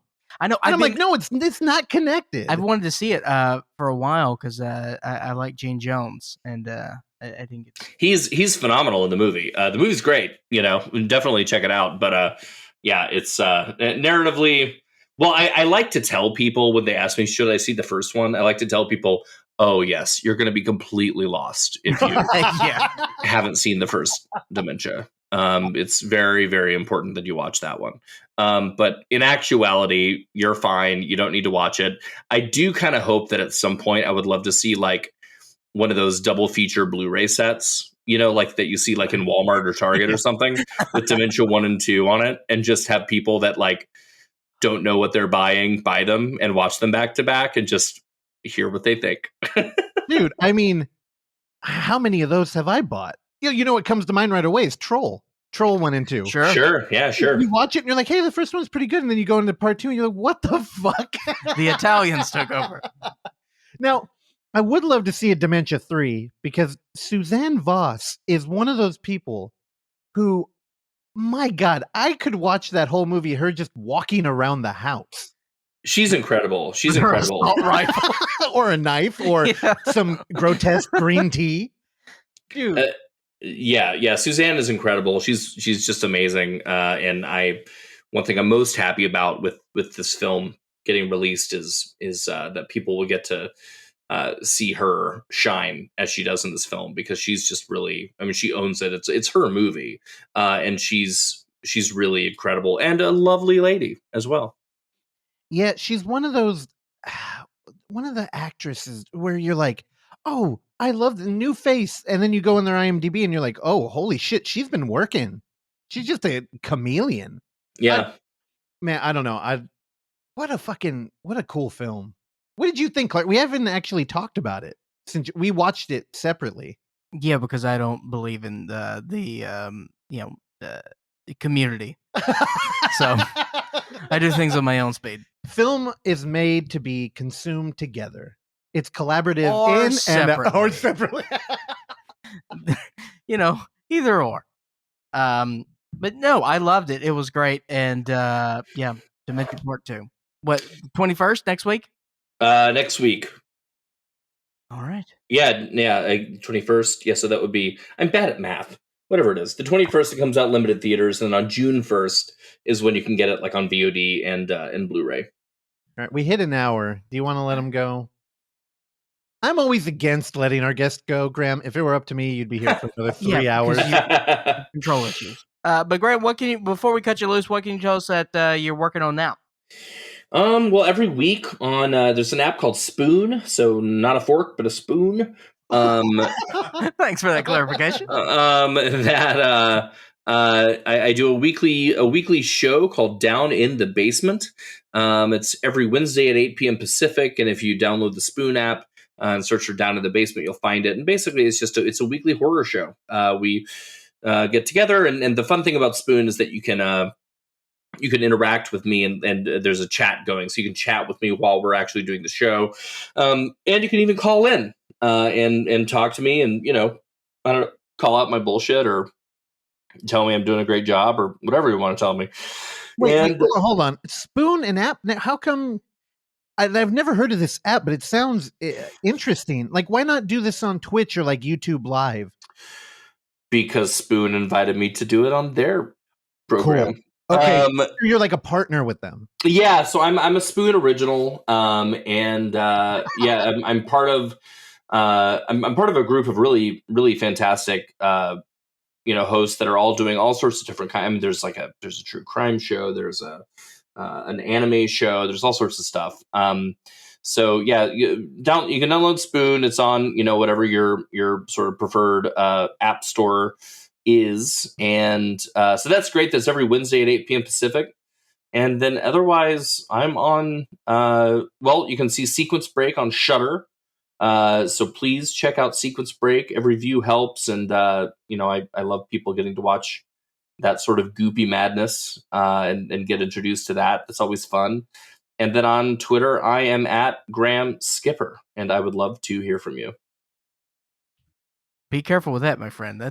It could be a slippery slope down that end. Hey, I can handle myself. I'll be all right. All right, Russ, anything else for Graham? No, I'm just looking through our emails. Our spoon invite must be lost in here somewhere. Graham, you rule, and I'm They sorry. really forked us. There we go. There we go. We can just move forward. It's fine. Graham, I love you, man. Thank you for taking the time out, and thank you for your addition to the found footage world and allowing us to use it as a gatekeeper in our film fest. I so appreciate you guys including me and showing love to my little weird movie and to little weird movies in general. May there be more of them. Here, here. Thanks so much, man.